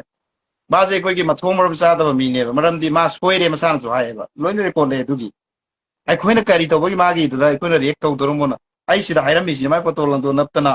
ꯑꯗꯨꯗ ꯀꯨꯝꯊꯕ ꯌꯥꯕ ꯃꯤꯁꯨ ꯅꯠꯇꯦ ꯑꯩꯈꯣꯏ ꯂꯩꯔꯤꯕ ꯁ꯭ꯇꯦꯖꯁꯤ ꯑꯗꯣ ꯑꯩꯉꯣꯟꯗ ꯃꯥꯅ ꯈꯜꯂꯤꯕꯅ ꯑꯩꯁꯤ ꯁꯨꯝ ꯐꯥꯒꯤ ꯑꯣꯏꯅ ꯁꯨꯝ ꯉꯥꯡꯗꯕꯤꯗ ꯂꯩꯕꯗꯨꯗ ꯀꯩꯝ ꯇꯧꯕ ꯉꯝꯗ꯭ꯔꯦꯅ ꯈꯜꯂ ꯃꯥꯜꯂꯦꯕ ꯅꯈꯣꯏꯗꯤ ꯑꯩꯒ ꯀꯔꯤꯒꯨꯝꯕ ꯈꯔꯗ ꯅꯈꯣꯏ ꯈꯪꯉꯤꯕꯅꯦꯕ ꯑꯩꯅ ꯄꯋꯥꯔ ꯑꯦꯛꯁꯔꯁꯥꯏꯁ ꯇꯧꯔꯛꯑꯗꯤ ꯃꯥ ꯄ꯭ꯔꯤꯊꯤꯕꯤꯒꯤ ꯃꯐꯝ ꯀꯣꯅꯥ ꯑꯃꯗꯁꯨ ꯂꯩꯔꯁꯨ ꯃꯥꯏ ꯃꯌꯨꯝꯗꯩ ꯃꯤ ꯆꯤꯡꯈꯠꯂꯨꯕ ꯉꯝꯕ ꯃꯤꯅꯦꯕ ꯑꯩꯁꯤ ꯑꯗꯣ ꯑꯩꯈꯣꯏ ꯇꯧꯅꯤꯡꯗꯦꯕ ꯄꯥꯔꯁꯣꯅꯦꯜ ꯃꯥꯒꯤ ꯑꯗꯨꯗꯤ ꯑꯣꯏꯕ ꯂꯥꯏꯔꯗꯅ ꯋꯥ ꯅꯍꯥꯟ ꯅꯠꯇ꯭ꯔꯣ ꯀꯨꯏꯗ꯭ꯔꯤ ꯌꯨꯄꯤ ꯀꯝꯄꯅꯤ ꯂꯩꯈ꯭ꯔ ꯃꯐꯝꯗ ꯅꯠꯇ꯭ꯔꯣ ꯑꯩꯅ ꯄꯨꯂꯤꯁ ꯄꯨꯔ ꯆꯠꯂꯤꯗꯣ ꯍꯥ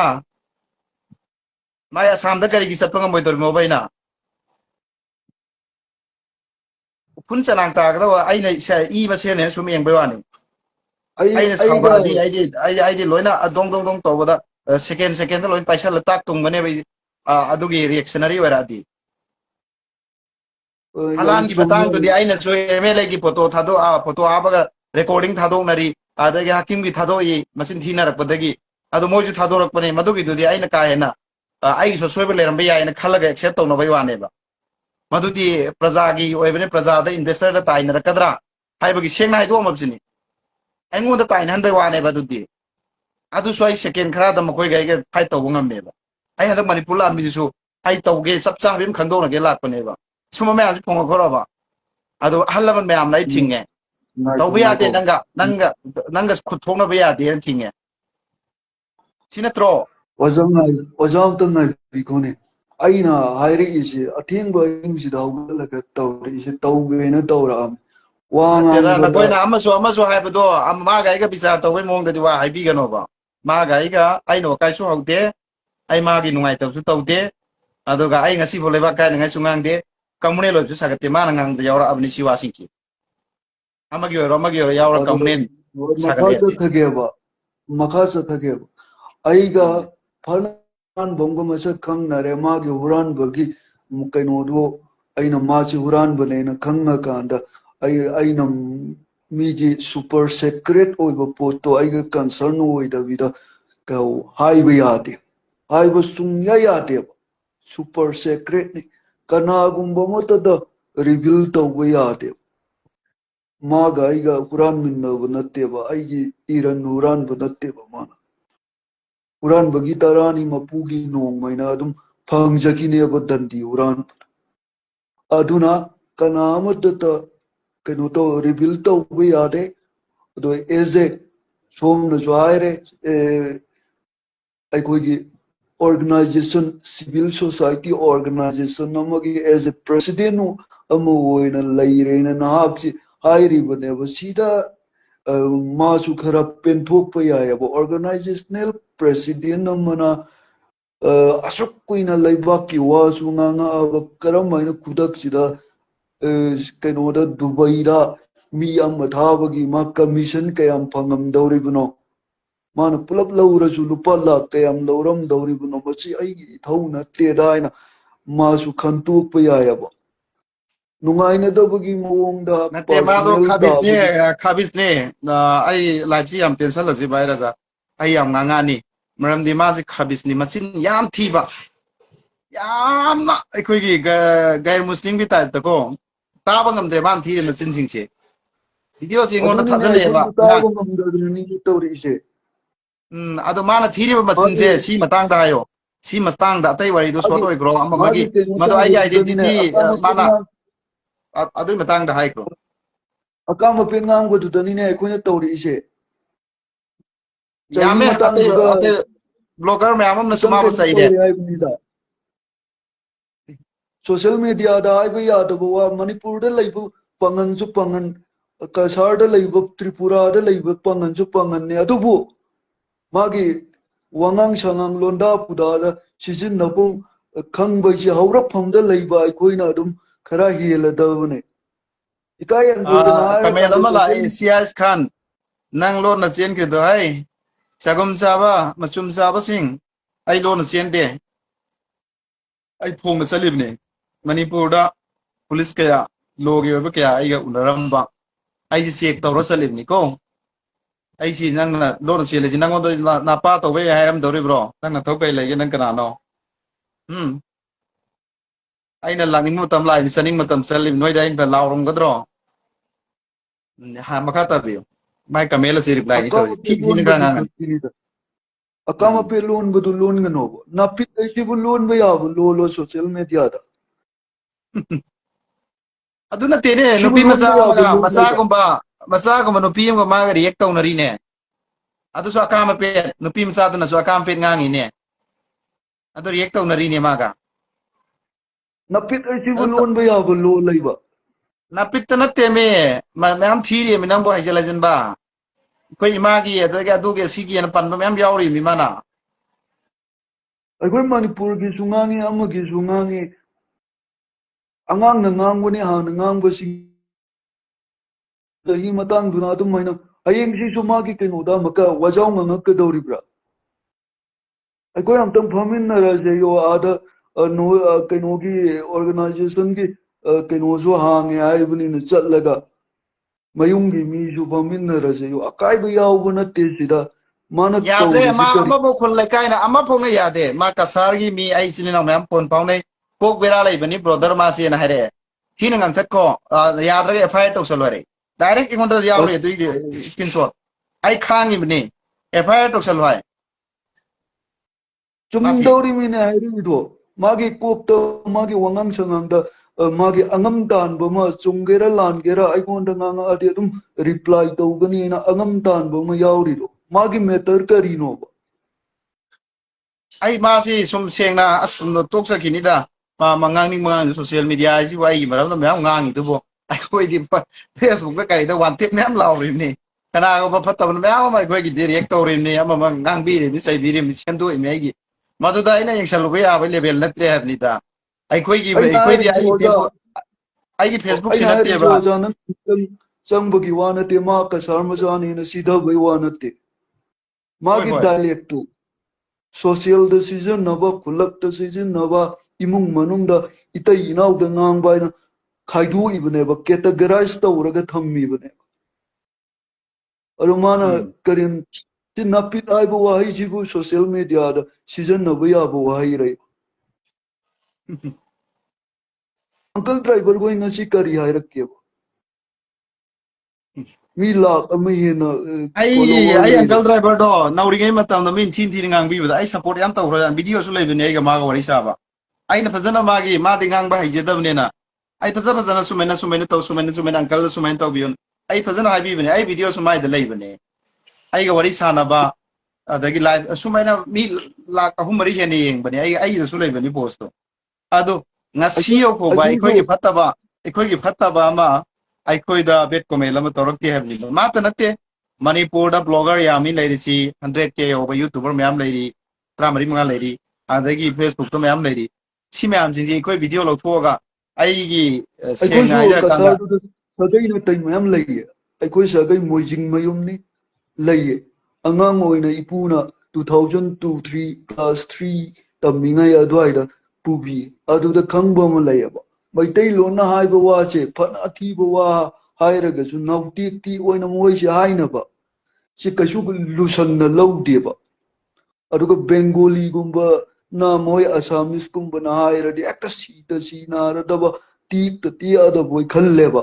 ꯃꯅꯤꯄꯨꯔꯤ ꯂꯣꯟꯗꯥ ꯄꯨꯗꯥꯁꯤ ꯃꯣꯏꯗ ꯃꯣꯏꯒꯤ ꯃꯗꯔ ꯇꯪ ꯅꯠꯇꯕꯅꯤꯅ ꯂꯣꯀꯦꯜ ꯗꯥꯏꯂꯦꯛ ꯅꯠꯇꯕꯅꯤ나 ꯀꯌꯥ ꯀꯥ ꯍꯦꯟꯅ ꯈꯣꯏꯖꯪꯅ ꯂꯧꯖꯟꯗꯦꯕ ꯑꯗꯨꯅ ꯁꯣꯁꯤꯌꯦꯜ ꯃꯦꯗꯤꯌꯥꯁꯤꯗ ꯉꯥꯡꯊꯣꯔꯛꯄ ꯉꯝꯃꯤꯕꯅꯦ aduna amaga ꯑꯗꯣ haijage sida yam fazaba point amaga laydi sanam cha chaudhuri makoi na ngangdu yam fazabane james masang matawsu fazai yam fazabane akoi da photo phobane ramgani uncle driver koi to thorok dum eongrang na ju nepal ge madu 2 million 3 million yogre viewer yogani aduga amaga haige na sir maitai pangal page pairi ba auton tan khanga dabamna akoi di facebook sida natte akoi gi viewer akoi gi reaction akoi gi word sing sidi atop atop mafam da ni national media gumba aikoi na ngang thokhiba wafam sing se sidi ai facebook ta natte atop atop blogger mayam sida ni yengi si youtuber da kari ta sida ni mayam ke yengi si aduna nang khanga dabamna facebook ta akoi pair su pai du su wangang su ngang du su akoi gi platform mayam lei ngasi dagi nang na khangjen ga dabamna leader ama bo respect to ta mo phagera pharoigera magi maram da pasana nainara matung da nang number yauri ni gi phone tawrage si sumbroza si tumbre inao na haibiro accept toge aduga leader amada kari dawnungda nang singna ge supan gano nang ina thakta nang lekai dagi punda nusiba igi mayam leibene na loin phongdore nang ina ramchat mayam du suna tuna sagi bo sale si mayam singsi nang no kai horubana ni adubu mayam na su khara mana pobera le su gyan tadra su ma so dum hanjaki ni noma aduna mayam na su magi nupi angang gi thadok thajin tawnari du madun di phajamande mana ngauraga matu masada blame tobigu du madu tobiga no nai thamjage aduguna sir nang munna nang na khangadabamna natin joto ngasi dagi koi gumbada nang na engsansu engsalakano adu soibe yaure news ta cover da yaura aba loge ba process official oiba laba ndoi matam da wa ngangu ngangi ngasu koi da kesu kaide laluradi ngang bata bani sai bata bani aduga mathong maram social media gi news khongala nangi ngal ngoma gi viewer ta na bagi follow ta na bagi thabo ngasi de torkan haibsi thamjage aduga mayam da ngasi biga ngasi gi clearation job ki matang do Saudi da laiba inaw ama ikoi ke daw kaya ngasai mayam da clearation pigre aina hujik tinaraiba consultancy si MD provider du su manipur gi sumi yengoi ti hasta lot na mai magi photo uttam nemta tawnari singsi ai moi bu hantana ai banate ko ai di direct provider MD di manak ta sallaga makhoi ga video namaga shoir office to direct press meet tawraga social da thado ga ne aina tawriba thabuksi khallo khoi wa khalje ai khoi ju responsibility yam chawba soiruba matamda aikoji ngangbi nangai mayam leibnena kire soigadrana punsi si khongpham thangiba ngangi se soiba yadaba aikoji ju oire si social da ngangi soibaga horen tharakador mi amana kire baduna aduna mayam da ina thamjaring badi kana gumba singna XYZ praja leiriba aikoi youth sing na koina foreign country da gulf country da job tawninadi inshallah soidana contact tawbiro aina ngamba mateng pangjage jabardast natte by force natte saning bami sapiyo saning da mi adum yum da labiyo masi haraga masi gi bayra za theng chu thenge bersalage ai khang bangam da bai ngasi live chi torokoni ko ꯃꯥꯅꯦ ꯃꯥꯅꯦ ꯑꯗꯣ ꯁꯤ ꯑꯩꯅ ꯍꯥꯏꯔꯦꯅ ꯑꯃꯨꯛꯀ ꯍꯌꯦꯡ ꯑꯃꯁꯨ ꯌꯥꯎꯁꯜꯂꯛꯑꯦꯅꯒ ꯇꯧꯔꯛꯀꯅꯤ ꯑꯗꯨꯗꯗꯤꯅꯦꯀꯣ ma S A gumbagi channel se ma ai keno mai ge praja du da yauri ba mai follower to sing du yaraga di ma si gyan taraga phajana mana ka sengdoraga madu ai soi khre lang nan su sengdo ke abdi ma loire ko le du su sengdoraga soi khre lang khre na pabal lambi da laga di support to lagtraga di madu gi support to gano ikoi gi su nungsiba seng nai mai mathak ta kari gumba blo adu to unfollow to kaina haining da bani du bo ai gi di follow to ninga to ni to da ka lete ꯅꯪꯗꯤ ꯐꯦꯁꯕꯨꯛꯇ ꯄꯩꯁꯥ ꯇꯥꯟꯕ ꯄꯥꯝꯃꯤꯕ ꯌꯨꯇꯨꯕꯇ ꯇꯥꯟꯕ ꯄꯥꯝꯃꯤꯕꯅ ꯅꯪꯒꯤ ꯆꯦꯅꯦꯜꯗꯨꯗꯤ ꯑꯩꯈꯣꯏꯒꯤ ꯅꯨꯡꯁꯤꯕ ꯑꯩꯕꯨ ꯅꯨꯡꯁꯤꯕ ꯐ꯭ꯔꯦꯟ ꯑꯩꯒꯤ ꯂꯩꯔꯤꯕ ꯏꯅꯥꯎꯁꯤꯡ ꯑꯗꯒꯤ ꯌꯨꯇꯨꯕꯔꯁꯤꯡ ꯃꯌꯥꯝꯁꯤ ꯅꯩꯁꯜꯂꯛꯄꯗꯁꯨ ꯁꯦꯀꯦꯟ ꯑꯃꯁꯨ ꯅꯪ ꯇꯨꯝꯕꯁꯨ ꯉꯝꯃꯣꯏ ꯍꯧꯖꯤꯛꯁꯨ ꯅꯪ ꯈꯔꯇꯅꯤ ꯂꯥꯛꯏꯗꯣ ꯑꯩꯅ ꯋꯥ ꯑꯃ ꯉꯥꯡꯗꯁꯨꯀꯣ ꯏꯅꯥꯎ ꯃꯌꯥꯝꯁꯤꯡꯁꯤꯅ ꯑꯩꯈꯣꯏꯒꯤ ꯑꯁꯨꯝꯕ ꯑꯦꯛꯇꯤꯚꯤꯇꯤꯁꯇꯨ ꯎꯕꯤꯔꯒ ꯅꯪꯒꯤ ꯅꯊꯛꯇ ꯗ꯭ꯔꯣꯟ ꯇꯧꯔꯛꯄ ꯃꯇꯝꯗ ꯅꯪ ꯀꯥꯏꯔ ꯆꯦꯟꯒꯅꯤ ꯅꯪ ꯏꯖꯠ ꯕꯔꯕꯥꯗꯁꯨ ꯇꯥꯒꯅꯤ ꯅꯪ ꯈꯪꯒꯗꯕ ꯑꯃ ꯅꯪꯒꯤ ꯍꯤꯁꯇ꯭ꯔꯤ ꯌꯥꯝ ꯐꯠꯇꯦ ꯃꯗꯨꯝꯁꯨ ꯅꯪ ꯀꯥꯎꯒꯅꯨ ꯑꯗꯣ ꯑꯩ ꯐꯠꯇꯦ ꯍꯥꯏꯔꯤꯁꯦ ꯑꯩꯅ ꯀꯟꯐꯥꯔꯝꯁꯨ ꯅꯠꯇꯦ ꯑꯜꯂꯥꯍꯅ ꯐꯥꯒꯅꯤ ꯃꯗꯨ ꯅꯪꯒꯤ ꯁꯣꯁꯤꯌꯦꯜ ꯃꯤꯗꯤꯌꯥꯗ ꯎꯔꯛꯏꯕ ꯅꯪꯒꯤ ꯃꯊꯛꯇ ꯗ꯭ꯔꯣꯜ ꯇꯧꯔꯛꯏ ꯃꯌꯥꯝꯗꯨꯅꯤ ꯑꯗꯨꯁꯨ ꯑꯩ ꯈꯪꯗꯦ ꯑꯩꯅ ꯑꯗꯨꯁꯨ ꯆꯞ ꯍꯥꯏꯕꯗꯤ ꯆꯥꯕꯤ ꯅꯠꯇꯦ ꯑꯩꯅ ꯍꯥꯏꯕꯗꯤ ꯑꯀꯥꯝ ꯑꯄꯦꯠ ꯉꯥꯡꯉꯛꯀꯅꯨ ꯇꯥꯕ ꯅꯨꯡꯉꯥꯏꯇꯦ ꯑꯗꯨꯒ ꯏꯊꯧ ꯅꯠꯇꯅ ꯏꯊꯧ ꯁꯥꯔꯨ ꯐꯣꯡꯗꯦ ꯑꯗꯨꯒ ꯁꯣꯁꯤꯌꯦꯜ ꯃꯦꯗꯤꯌꯥꯁꯤꯗꯅꯦ ꯋꯥꯔꯧꯕ ꯌꯥꯗꯦ ꯋꯥꯔꯅꯤ ꯄꯨꯔꯥ ꯇꯧꯔꯤꯁꯦ ꯑꯗꯨ ꯃꯅꯤꯄꯨꯔꯒꯤ ꯃꯤ ꯇꯧꯗ꯭ꯔꯦꯕ ꯑꯩꯈꯣꯏ ꯇꯧꯗꯦ ꯀꯁꯥꯔꯣꯝꯒꯤ ꯑꯩꯈꯣꯏ ꯃꯤ ꯃꯅꯤꯄꯨꯔꯒꯤ ꯀꯅꯥꯝ ꯇꯧꯅꯗꯦ ꯑꯩꯈꯣꯏ ꯌꯨꯇꯨꯕꯔ ꯑꯆꯧ ꯑꯆꯧꯕ ꯂꯩꯔꯤ ꯁꯕꯤꯔ ꯀꯥꯏꯅ ꯁꯕꯤꯔ ꯑꯍꯃꯠ ꯀꯥꯏꯅ ꯂꯩꯔꯤ ꯑꯆꯧ ꯑꯆꯧꯕ ꯃꯌꯥꯝ ꯂꯩꯔꯤ ꯑꯩꯈꯣꯏ ꯃꯅꯤꯄꯨꯔꯒꯤ ꯑꯃꯐꯥꯎ ꯇꯧꯅꯗꯦ ꯁꯨꯃꯥꯏꯅ ꯇꯧꯗꯦꯕ ꯑꯩꯈꯣꯏꯒꯤ ꯅꯣꯏꯅꯗꯤ ꯏꯆꯝ ꯆꯝꯅ ꯉꯥꯡꯉꯤꯃꯦꯅ ꯈꯜꯂꯝꯕ ꯌꯥꯏꯑꯕ ꯅꯣꯏꯅ ꯉꯥꯡꯊꯣꯔꯛꯄ ꯃꯩꯇꯩꯂꯣꯟꯗꯨꯗ ꯂꯋꯥꯏ ꯁꯥꯠꯄ ꯌꯥꯎꯔꯤꯑꯕ ꯈꯔ ꯈꯟꯊꯕꯤꯌꯣꯕ ꯆꯨꯝꯃꯤ ꯆꯨꯝꯃꯤ ꯈꯔ ꯑꯗꯨ ꯈꯟꯊꯕꯤꯌꯣꯕ ꯑꯐꯕ ꯌꯥꯎꯔꯤꯀꯣ ꯂꯣꯏꯅꯃꯛ ꯅꯠꯇꯦ ꯑꯩꯅ ꯁꯨꯝ ꯂꯣꯏꯅꯃꯛ ꯎꯖꯕꯗ ꯅꯠꯇꯦ ꯁꯅꯥꯃꯆꯥ ꯆꯧꯗ꯭ꯔꯤ ꯍꯥꯏꯔꯤꯕ ꯑꯉꯥꯡꯁꯦ ꯑꯩ ꯑꯗꯨꯝ ꯄꯟꯒꯅꯤꯀꯣ ꯃꯥꯅ ꯉꯥꯡꯊꯣꯔꯛꯄ ꯌꯥꯝ ꯐꯖꯩ ꯃꯩꯇꯩꯂꯣꯟ ꯁꯦꯡꯉꯤ ꯑꯗꯨꯒ ꯖꯦꯝꯁ ꯍꯥꯏꯔꯤꯕ ꯅꯨꯄꯥꯁꯤꯁꯨ ꯁꯦꯡꯉꯤ ꯑꯗꯒꯤ ꯑꯇꯣꯞꯄ ꯑꯉꯥꯡ ꯈꯔ ꯑꯃꯁꯨ ꯂꯩꯔꯤ ꯃꯣꯏꯁꯤꯡꯁꯨ ꯁꯦꯡꯉꯤ ꯑꯗꯨꯒ ꯍꯧꯖꯤꯛꯀꯤ ꯃꯩꯇꯩ ꯄꯪꯒꯜ ꯍꯥꯏꯔꯤꯕ ꯅꯁꯤꯔꯗꯣꯟꯗꯤ ꯄꯨꯔꯥ ꯕꯤꯜꯀꯨꯜ ꯌꯥꯗ꯭ꯔꯦ ꯉꯁꯤ ꯄꯥꯎ ꯍꯥꯏꯕꯗꯨ ꯅꯍꯤ ꯄꯥꯎ ꯍꯥꯏꯅꯦ ꯅꯍꯤ ꯍꯥꯏꯗꯤ ꯅꯠꯇꯦ ꯍꯥꯏꯕ ꯅꯠꯇ꯭ꯔꯕ ꯅꯣ ꯍꯥꯏꯕ ꯅꯠꯇ꯭ꯔꯕ ꯅꯍꯤ ꯄꯥꯎ ꯃꯩ ꯍꯧꯕ ꯂꯩꯒꯅꯤꯅꯦ ꯃꯥꯅ ꯍꯥꯏꯔꯤꯕ ꯑꯩꯁꯤ ꯑꯩꯅ ꯃꯥꯒꯤꯗꯨꯗ ꯍꯥꯏꯔꯤꯁꯦ ꯑꯪꯀꯜ ꯑꯩꯅ ꯍꯥꯏꯔꯤꯁꯦ ꯑꯪꯀꯜ ꯅꯁꯤꯔ ꯂꯥꯟꯅ ꯂꯧꯒꯅꯨ ꯑꯀꯥꯝ ꯑꯄꯦꯠ ꯉꯥꯡꯒꯅꯨ ꯃꯥꯟꯅꯗꯕ ꯈꯔ ꯂꯩ ꯍꯥꯏꯕꯩ ꯋꯥꯅꯤ ꯏꯊꯧ ꯅꯠꯇꯅ ꯏꯊꯧ ꯁꯥꯔꯨꯅꯨ ꯍꯥꯏꯕꯅꯤ ꯁꯤꯗ ꯑꯩꯉꯣꯟꯗ ꯑꯃꯨꯛꯀ ꯑꯣꯟꯁꯤꯜꯂꯒ ꯇ꯭ꯔꯣꯜ ꯇꯧꯔꯛꯑꯕ ꯂꯩꯔꯤꯕ ꯑꯩꯒꯤ ꯂꯥꯏꯔꯤꯛ ꯃꯌꯥꯝꯁꯤ ꯃꯌꯥꯝ ꯃꯃꯥꯡꯗ ꯀꯥꯡꯊꯣꯛꯑꯒ ꯗꯂꯤꯜ ꯄꯤꯔ ꯄꯤꯔꯒ ꯁꯨꯃꯥꯏꯅ ꯇꯧꯕꯁꯤ ꯁꯤꯒꯤ ꯂꯥꯏꯑꯣꯡꯁꯤ ꯅꯥꯏ ꯍꯥꯏꯔꯤ ꯇꯨꯁꯤꯗ ꯑꯩꯅ ꯄꯤꯔꯛꯀꯅꯤ ꯑꯩꯉꯣꯟꯗꯗꯤ ꯇꯧꯔꯛꯀꯅꯨ ꯑꯦꯖ ꯑꯦ ꯏꯟꯗꯤꯄꯦꯟꯗꯦꯟ ꯏꯁꯇꯨꯗꯦꯟ ꯑꯃ ꯑꯣꯏꯅ ꯑꯩ ꯏꯁꯥꯁꯨ ꯗꯤꯐꯔꯦꯟꯠꯂꯤ ꯑꯦꯕꯜ ꯄꯔꯁꯟꯅꯤ ꯑꯗꯣ ꯇꯧꯒꯅꯨ ꯑꯀꯥꯝ ꯑꯄꯦꯠꯇꯤ ꯉꯥꯡꯉꯛꯀꯅꯨ ꯃꯥ ꯑꯪꯀꯜ ꯗ꯭ꯔꯥꯏꯚꯔ ꯑꯪꯀꯜ ꯗ꯭ꯔꯥꯏꯚꯔ ꯈꯣꯏꯗꯤ ꯂꯥꯏꯔꯤꯛ ꯍꯩꯇ꯭ꯔꯒꯁꯨ ꯃꯤꯅ ꯉꯥꯡꯕꯗ ꯇꯥꯕ ꯑꯃ ꯌꯥꯎꯔꯤꯑꯕ ꯌꯦꯁ ꯇꯥꯕ ꯑꯃ ꯌꯦꯁ ꯌꯥꯎꯋꯦꯕ ꯑꯗꯨꯅ ꯌꯦꯁ ꯌꯦꯁ ꯑꯟꯗꯔꯁꯇꯦꯟ ꯇꯧꯕꯁꯤ ꯊꯨꯅ ꯇꯧꯕ ꯉꯝꯃꯦꯕ ꯃꯥꯁꯦ ꯂꯤꯁꯅꯤꯡ ꯏꯁ ꯏꯝꯄꯣꯔꯇꯦꯟ ꯍꯥꯏꯕꯁꯤ ꯃꯥ ꯈꯪꯗ꯭ꯔꯦꯕ ꯇꯥꯕꯁꯦ ꯃꯥꯏ ꯋꯥꯈꯜꯗ ꯑꯩꯅ ꯃꯉꯣꯟꯗ ꯉꯥꯡꯊꯣꯛꯄ ꯏꯁꯄꯤꯆꯁꯦ ꯁꯤꯈꯛ ꯃꯤꯅ ꯇꯥꯒꯗꯕꯅꯦ ꯍꯥꯏꯕ ꯌꯥꯔꯣꯏꯕꯗꯣ ꯃꯤꯅ ꯉꯥꯡꯉꯩꯁꯤꯁꯨ ꯃꯉꯣꯟ ꯅꯍꯥꯛꯅ ꯉꯁꯤ ꯉꯥꯡꯉꯤꯗꯣ ꯑꯗꯨꯁꯨ ꯇꯥꯁꯟꯕ ꯃꯊꯧ ꯇꯥꯏꯌꯦꯕ ꯃꯉꯣꯟꯗ ꯑꯃ ꯌꯥꯎꯔꯤꯑꯕ ꯄꯔꯁꯦꯞꯆꯨꯋꯦꯜ ꯑꯣꯏꯕ ꯑꯃ ꯍꯥꯏꯅꯤ ꯍꯥꯏꯔꯣꯏ ꯈꯪꯗꯕ ꯑꯀꯜ ꯑꯔꯤꯡ ꯁꯤꯡꯕ ꯑꯃ ꯃꯉꯣꯟꯗ ꯄ꯭ꯔꯥꯏꯚꯦꯟꯁꯤ ꯂꯩꯇꯕ ꯌꯥꯎꯔꯤ ꯄ꯭ꯔꯤꯚꯦꯟꯁꯤ ꯂꯩꯇꯕ ꯑꯦꯞꯅꯣꯔꯃꯦꯂꯤꯇꯤꯁ ꯈꯔ ꯃꯉꯣꯟꯗ ꯂꯩꯌꯦꯕ ꯄꯔꯁꯦꯞꯆꯨꯋꯦꯜ ꯑꯣꯏꯕ ꯎꯝ ꯀꯔꯤ ꯇꯧꯖꯗꯧꯔꯤꯃꯣ ꯈꯣꯡ ꯇꯦꯛꯄ꯭ꯔꯥ ꯈꯨꯠ ꯇꯦꯛꯄ꯭ꯔꯥ ꯐꯨꯗꯠꯅꯔꯒ ꯂꯣꯏꯔꯦ ꯍꯥꯏꯕꯒꯤ ꯃꯉꯣꯟꯗ ꯃꯁꯥꯁꯦ ꯑꯩꯈꯣꯏꯒꯤ ꯁꯥꯎꯗꯤꯗ ꯂꯩꯔꯦ ꯀꯅꯥꯅ ꯀꯔꯤ ꯇꯧꯗꯧꯔꯝꯃꯣꯅ ꯈꯟꯕ ꯑꯗꯒꯤ ꯅꯣꯡꯃꯩ ꯀꯩꯅꯣꯝꯃ ꯋꯥꯀꯥꯏ ꯍꯧꯗ꯭ꯔꯗꯤ ꯇꯨꯝꯕ ꯌꯥꯗꯕ ꯃꯥꯁꯦ ꯑꯃꯁꯨ ꯂꯩꯔ ꯂꯤꯡꯁ ꯑꯃ ꯃꯥꯜꯂꯦ ꯌꯥꯎꯋꯦ ꯁꯥꯎꯗꯤꯗ ꯑꯩꯅ ꯑꯍꯜ ꯅꯣꯇꯤꯁ ꯑꯃ ꯑꯣꯏ ꯈꯟꯈꯤꯕꯗ ꯁꯥꯎꯗꯤꯗ ꯂꯩꯔꯤꯕ ꯑꯩꯒꯤ ꯏꯅꯥꯎꯁꯤꯡ ꯏꯆꯤꯜ ꯏꯅꯥꯎꯁꯤꯡ ꯃꯌꯥꯝ ꯂꯩꯔꯤ ꯌꯨꯝ ꯂꯩꯈꯤꯕꯁꯨ ꯌꯥꯎꯔꯤ ꯂꯩꯔꯦ ꯗꯨꯕꯥꯏꯗꯁꯨ ꯂꯩꯔꯤ ꯑꯩ ꯏꯆꯤꯜ ꯏꯅꯥꯎꯗ ꯃꯌꯥꯝ ꯑꯃ ꯑꯗꯒꯤ ꯑꯩꯒꯤ ꯈꯪꯅ ꯆꯥꯟꯅ ꯃꯔꯨꯞ ꯃꯌꯥꯝ ꯑꯃ ꯁꯤꯗ ꯑꯩ ꯃꯥꯗꯨ ꯁꯥꯎꯗꯤꯗ ꯂꯩꯕꯅꯤ ꯃꯥꯗꯨ ꯁꯥꯎꯗꯤꯒꯤ ꯄꯨꯂꯤꯁꯇ ꯁꯨꯃꯥꯏꯅ ꯇꯧꯔꯒ ꯑꯃꯨꯛ ꯊꯥꯖꯤꯟꯈꯣ ꯍꯥꯏꯕ ꯃꯥ ꯃꯊꯤ ꯀꯥꯏꯒꯅꯦꯕ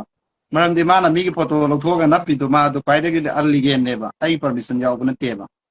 ꯀꯁꯥꯔꯒꯤ ꯇ꯭ꯔꯤꯄꯨꯔꯥꯒꯤ ꯏꯆꯤꯜ ꯏꯅꯥꯎꯁꯤꯡꯁꯤꯅ ꯃꯅꯤꯄꯨꯔꯤ ꯏꯆꯤꯜ ꯏꯅꯥꯎꯁꯤꯡꯗꯨꯅ ꯌꯨꯇꯨꯕꯇ ꯐꯦꯁꯕꯨꯛ ꯄꯥꯏꯔꯛꯄꯁꯦ ꯑꯗꯨꯛꯀꯤ ꯃꯇꯤꯛ ꯃꯩꯇꯩ ꯑꯣꯏꯔꯣ ꯄꯥꯉꯜ ꯑꯣꯏꯔꯣ ꯍꯔꯥꯎꯋꯦꯕ ꯃꯔꯝꯗꯤ ꯄ꯭ꯔꯅꯥꯎꯟꯁꯤꯌꯦꯁꯟ ꯂꯣꯟꯗꯥ ꯄꯨꯗꯥꯁꯤ ꯆꯤꯡꯁꯤꯟꯅꯔꯛꯅꯉꯥꯏ ꯃꯈꯣꯏꯅ ꯉꯥꯡꯖꯔꯤꯁꯦ 7 years ꯗꯤꯚꯥꯁꯇꯦꯁꯟꯗ ꯆꯍꯤ 8 ꯈꯨꯟꯇꯥꯛꯄꯗ ꯑꯍꯜ ꯂꯃꯟꯁꯤꯡꯅ ꯉꯥꯡꯉꯝꯕ ꯂꯣꯟꯗꯥ ꯄꯨꯗꯥꯗꯣ ꯑꯍꯣꯡꯕ ꯂꯩꯇꯦꯕ ꯂꯩꯇꯕꯁꯤ ꯃꯈꯣꯏꯒꯤ ꯃꯔꯥꯟ ꯅꯠꯇꯦꯕ ꯂꯝꯗꯝꯗꯨꯅꯅꯦꯕ ꯑꯗꯨꯅ ꯑꯗꯒꯤ ꯑꯃꯁꯨ ꯃꯥꯅ ꯍꯥꯏꯔꯤꯅꯦ ꯀꯁꯥꯔ